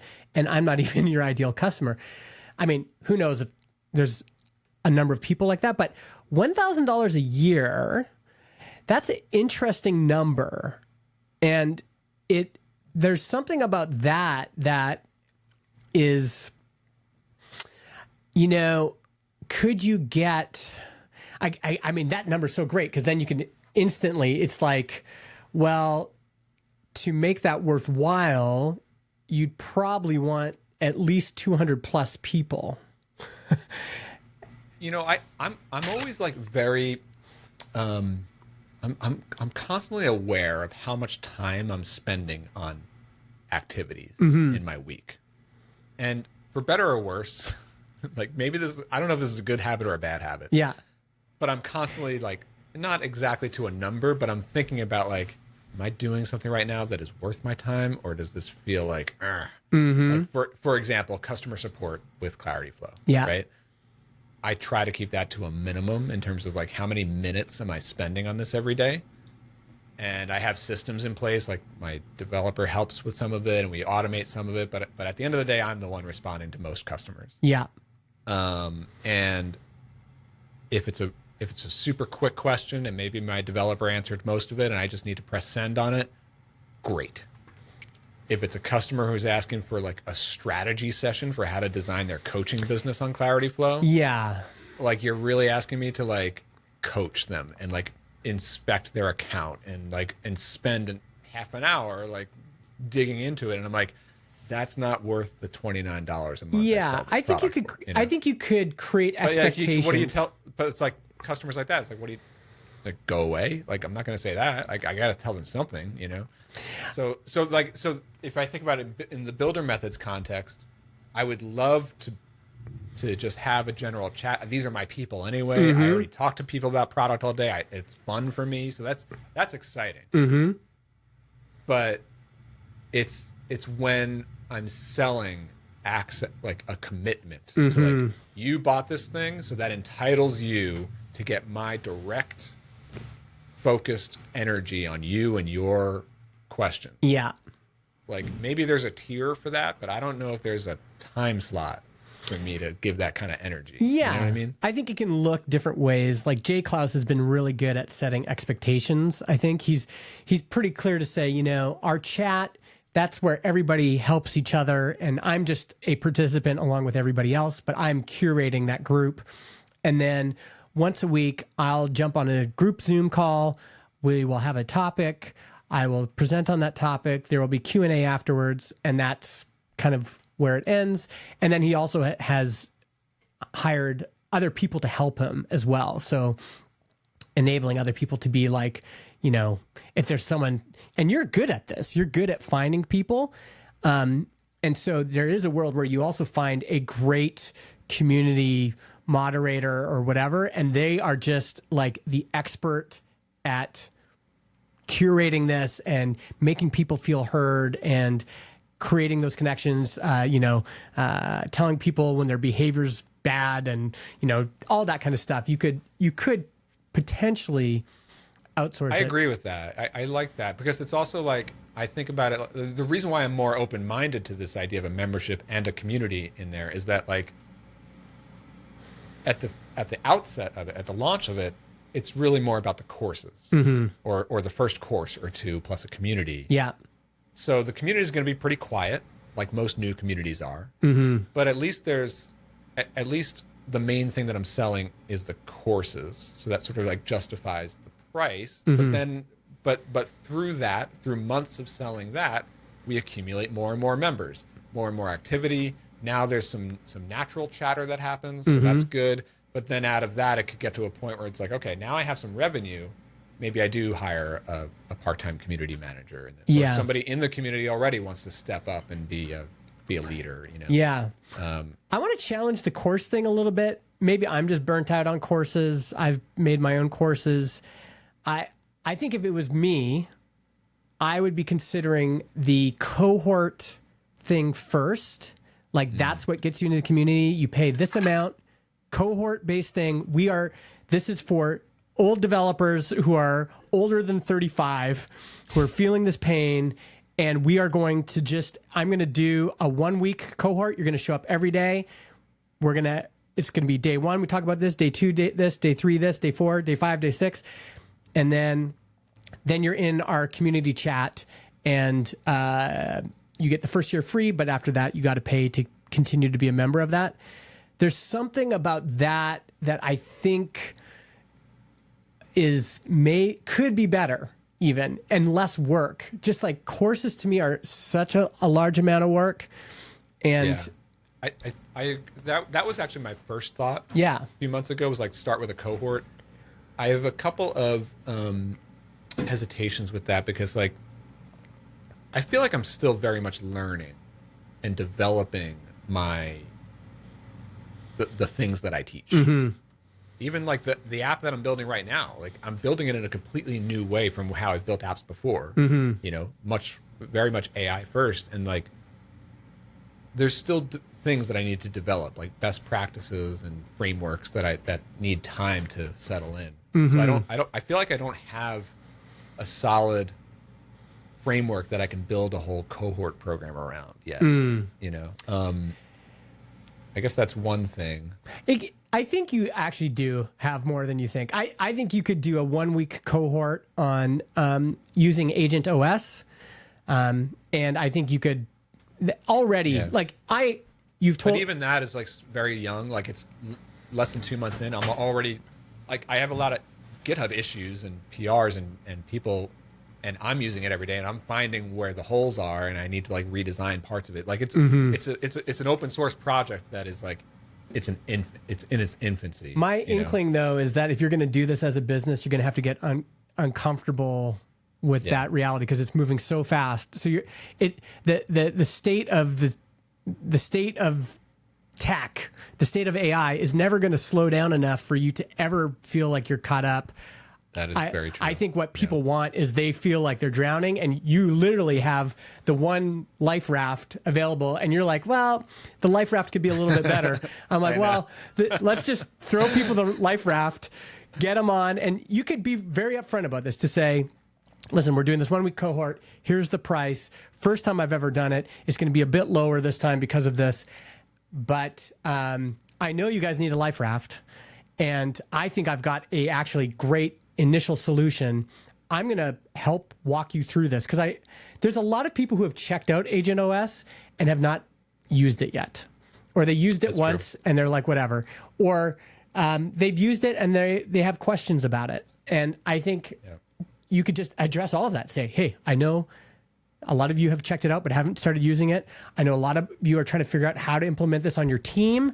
I know a lot of you are trying to figure out, you have questions about it that you want to ask.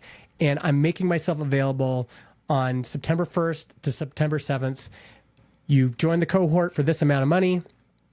You will get 1 day a week. I will do a live session, and it will have a loose structure, but there will also be time for Q&A. And that is an interesting way to position it, actually. It's like not so much like yes, like Agent OS is actually a framework in itself already, right?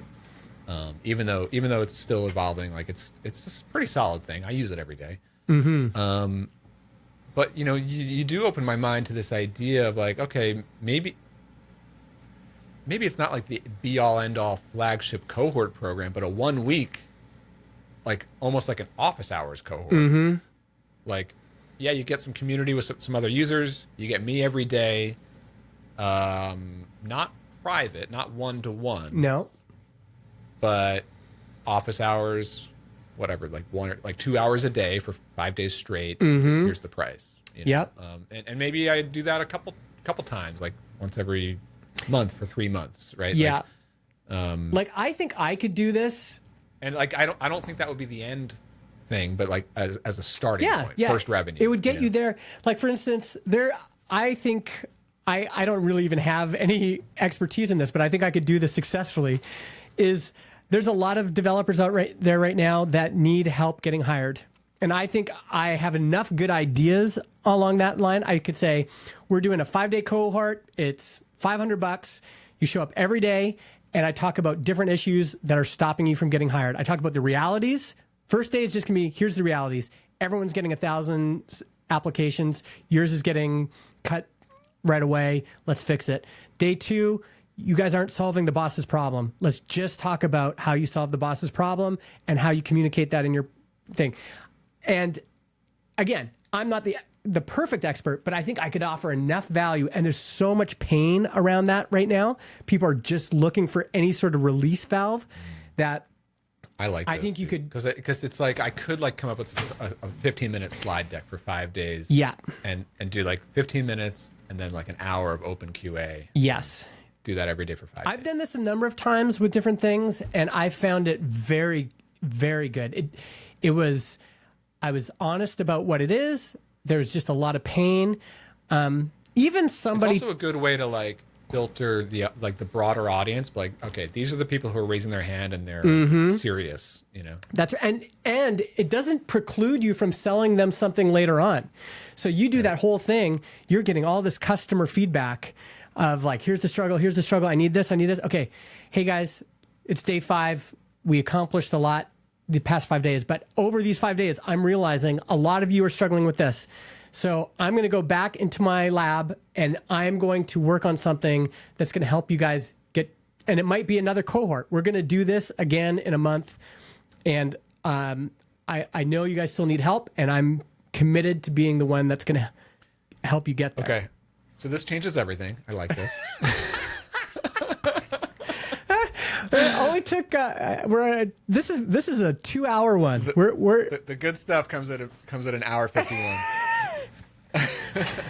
All right, we're gonna wrap in a minute, but I have one. Okay, I need you to coach me on this for a second. And just to be clear, we are still in the messy exploring. Will this work? Yeah. Maybe. Like we don't know, but we're still in this phase right here. But here's my question about like, okay, what, like, this is like my what if, this is how this could go wrong question, right? Yeah. Like, so we're in the I think the first one will be a great learning experience. Let's say like I get to a point where it's like, okay, 50, 100 more people have joined this thing. So now it's like every day we're on this live Zoom with maybe 100 people there. Mm-hmm. How could I possibly offer advice to, like, there's definitely not going to be enough time to get to everyone's question. And there's going to need to be some sort of hard limit on the people who do get a question in, like how many minutes can I actually spend on that question? Is that going to bore the other 99 people in the room? Like if this is a group coaching situation, how do we? I think you would set expectations. And I mean, Bobby Klink is asking questions. Why would you only do it as 1 week? Simple scope. Just keep the scope really short, really short and offer value every day.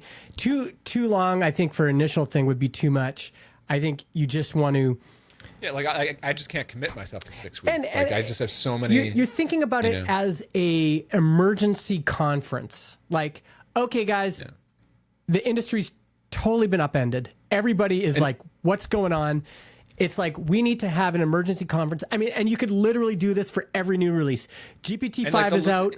All we're going to talk about is GPT-5, how it's going to affect you as a programmer. We're going to get on the call. I've got to hear a rough outline. But I think the way you get away from what you're worried about is setting expectations. And to be very clear in questions, to be clear in all the materials, say, this is for this is not for this.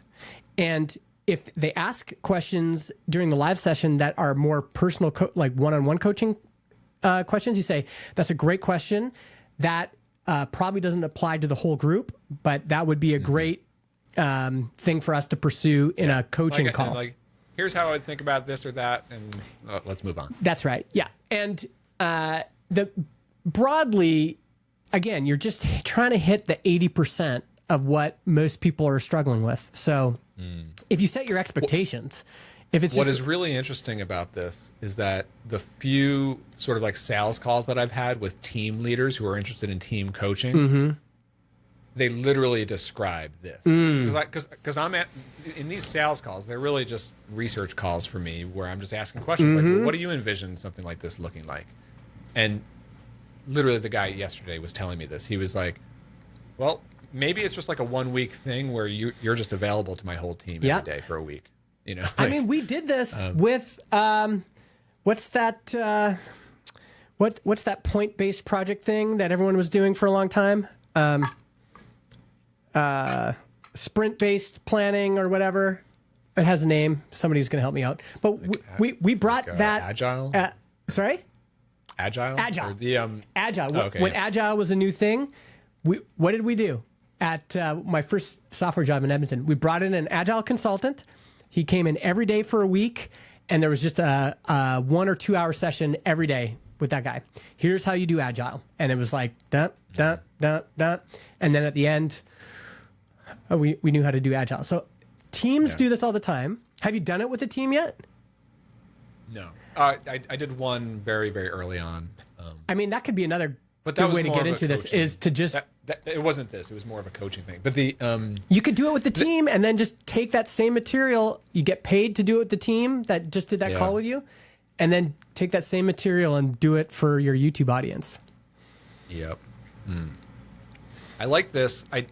One thing is, like, I don't want this to be the business. I don't want it to be like I need to do one of these every month forever. Like this is more get a little bit of first revenue, but more about like the research and getting the feedback from paying customers. Yes. Although, just to pause. Yeah.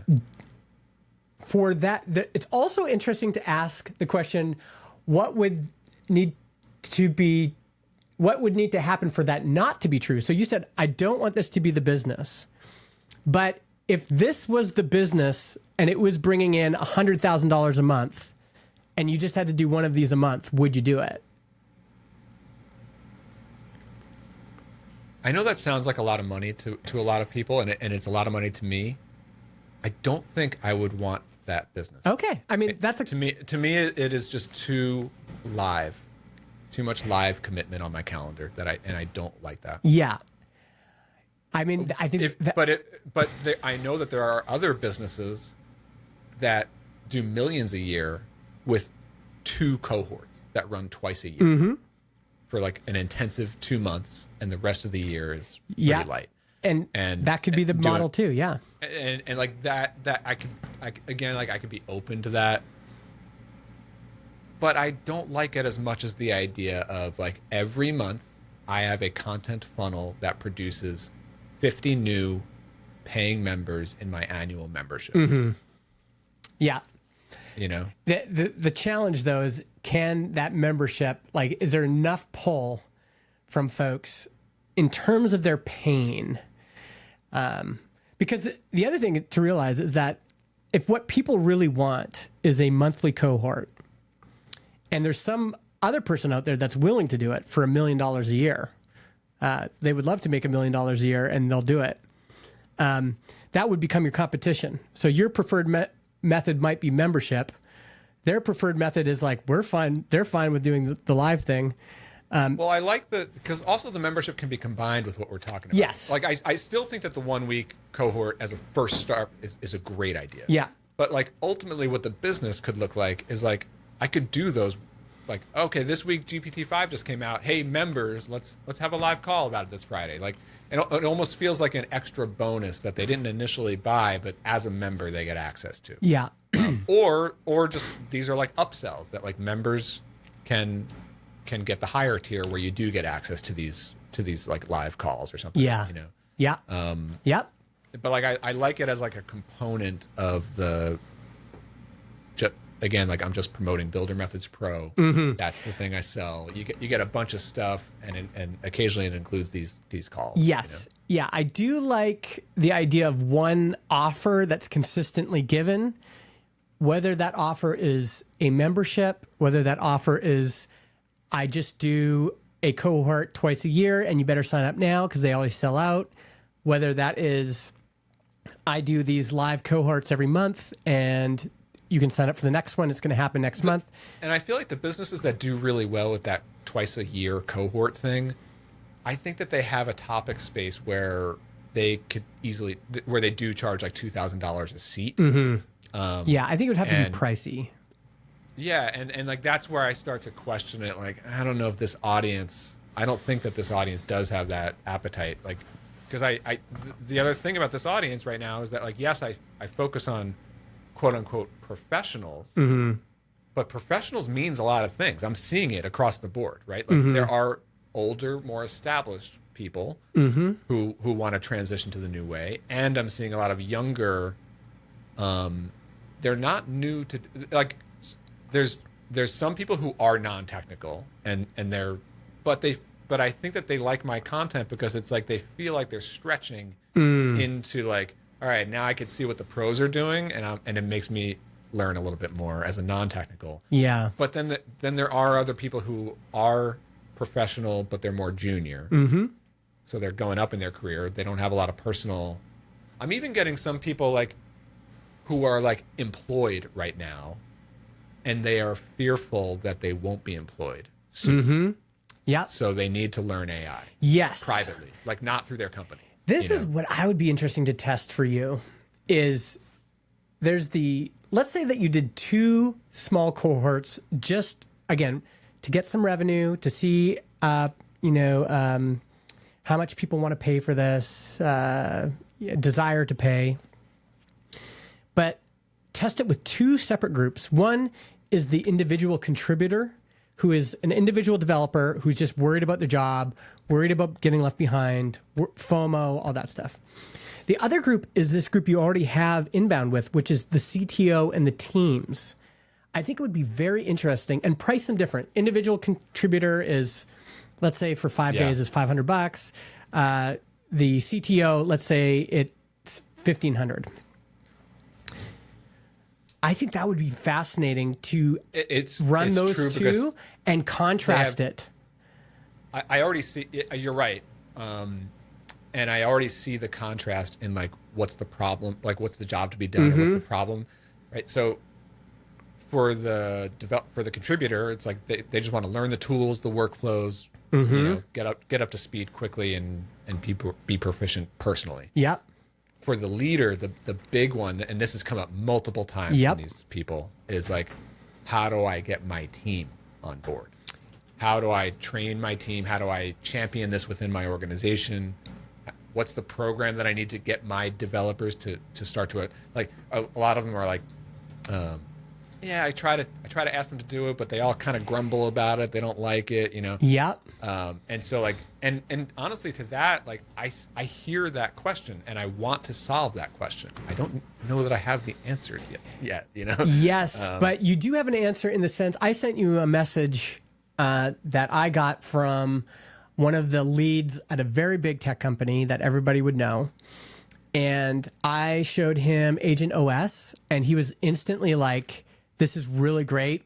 I'm going to see if we can implement this at said big company. And this person also told me, like, right now from head office, they are telling every division, spend as much as you want on AI tools. Everybody must use AI. And so all the team leads and all the way around the organization are scrambling to figure out how we're going to incorporate this, how we're going to use this, and there's pull there from CTOs and heads of organizations that you might open that up and notice like, oh, Microsoft is signing up, and like there might be some big names on there, and you realize I can actually charge $5,000, $10,000. Like you might be able to charge a lot of money. I don't doubt that. It's more like the imposter syndrome through the roof kind of deal. You know, no, you could do that. You've already built something. I could sell it. I don't know if I can deliver it well. I think I will learn how to deliver it well over time. But I know how to help the individual person. I think you should stretch a little bit. My guess, every time I'm in a room with those people that work for big organizations, they're the same. Like my aversion to enterprise sales in general, and especially in this case, is that literally in my whole career, I've never worked in a large organization. But I haven't either. But you can talk to those people. It's not that different. Yeah. It's just the same. And especially if right now they're like, head office is saying, spend as much money as you can on this. That could also mean on education, training, consulting, whatever, to get this implemented. And I'm telling you, like, I showed him the life raft you'd already built, and he's like, wow, this is really good. Like, instantly, it was a framework that he was like, we could use this. It feels like, and the other thing is that individual contributors are often on the cutting edge. Enterprises are way behind. So anything you say is going to be like fucking crazy to them. They're so far behind. I agree with all that. I do agree with all that. I mean, literally, like that's where the leads mostly come from. Is like they find Agent OS. Mm-hmm. They want to hire the guy who made it. Yeah. To help their team implement it, right? And so, it's just that it's so new right now. Everything is so new, including Agent OS, that like I'm still wrapping my head around what the teachable framework is. But the teachable framework could just be, here's how you set up Agent OS for your organization. Here's some things to consider. And day 2, day 3, let's just do a little round robin. What kind of pushback are you getting from your team? What kind of pushback are you getting from the higher ups? Okay. Well, let's just, figure out some answers to that. Like, I think at the end of the day, like and we're going to wrap this up. It's getting too long. My takeaway as I go away, and this is going to probably change completely by next week, but I like step 1 of just do a week-long cohort thing, offer like paid thing. You get me for 5 days. Let's all hang out for 5 and get into this. Yeah. See what happens. Just like see what happens. See what we learn. Mm-hmm. That's step 1. I still really like the idea of a membership as like the base core flagship product that I'm always selling. That there's going to be some price ceiling to that. That's like sort of like the bread and butter. Mm-hmm. And I think I'm always going to continue to receive leads for teams, and there absolutely should be an enterprise coaching engagement, and that eventually that should grow into some sort of template offering where it's like, okay, I'll do some like private group sessions, maybe give you like a recorded workshop that you can show to your whole 400 plus team. Mm-hmm. And it's like a month-long engagement with a big price tag. Mm-hmm. And I'll do a couple of those as availability is as I'm available. But like, so like that, to me, like that's a great business. It's like, membership-based model is like the sustainability aspect. Occasional enterprise sales adds some nice cash on top, and then also some passive stuff from sponsorships. Like that's a good business, I think. Yeah, that could get you there for sure. I think we did it. Okay. This just shows we need to do a call more than every 30 days. Although part of me just loves this too. Like, we're going to publish this episode. It's going to be 2 hours. I like the long episodes. It feels. I like podcasts that are really long. I don't listen to them straight through, but I like like listening to them in chunks throughout a week. Yeah. You know? We're going to have chapters on this episode. You can work around. Yeah, skip around. Thanks to everybody in chat. We had so many great people show up. Really nice to have you here. Thanks for all the feedback, folks. I'm going to be in Dallas next week, so unfortunately we're not recording next week. So that's why we have a big episode. You can just listen to this bit by bit every week. Good stuff. I can actually get some work done next Thursday. All right, everyone. We'll see you next time we record. Bye. All right. Later, folks.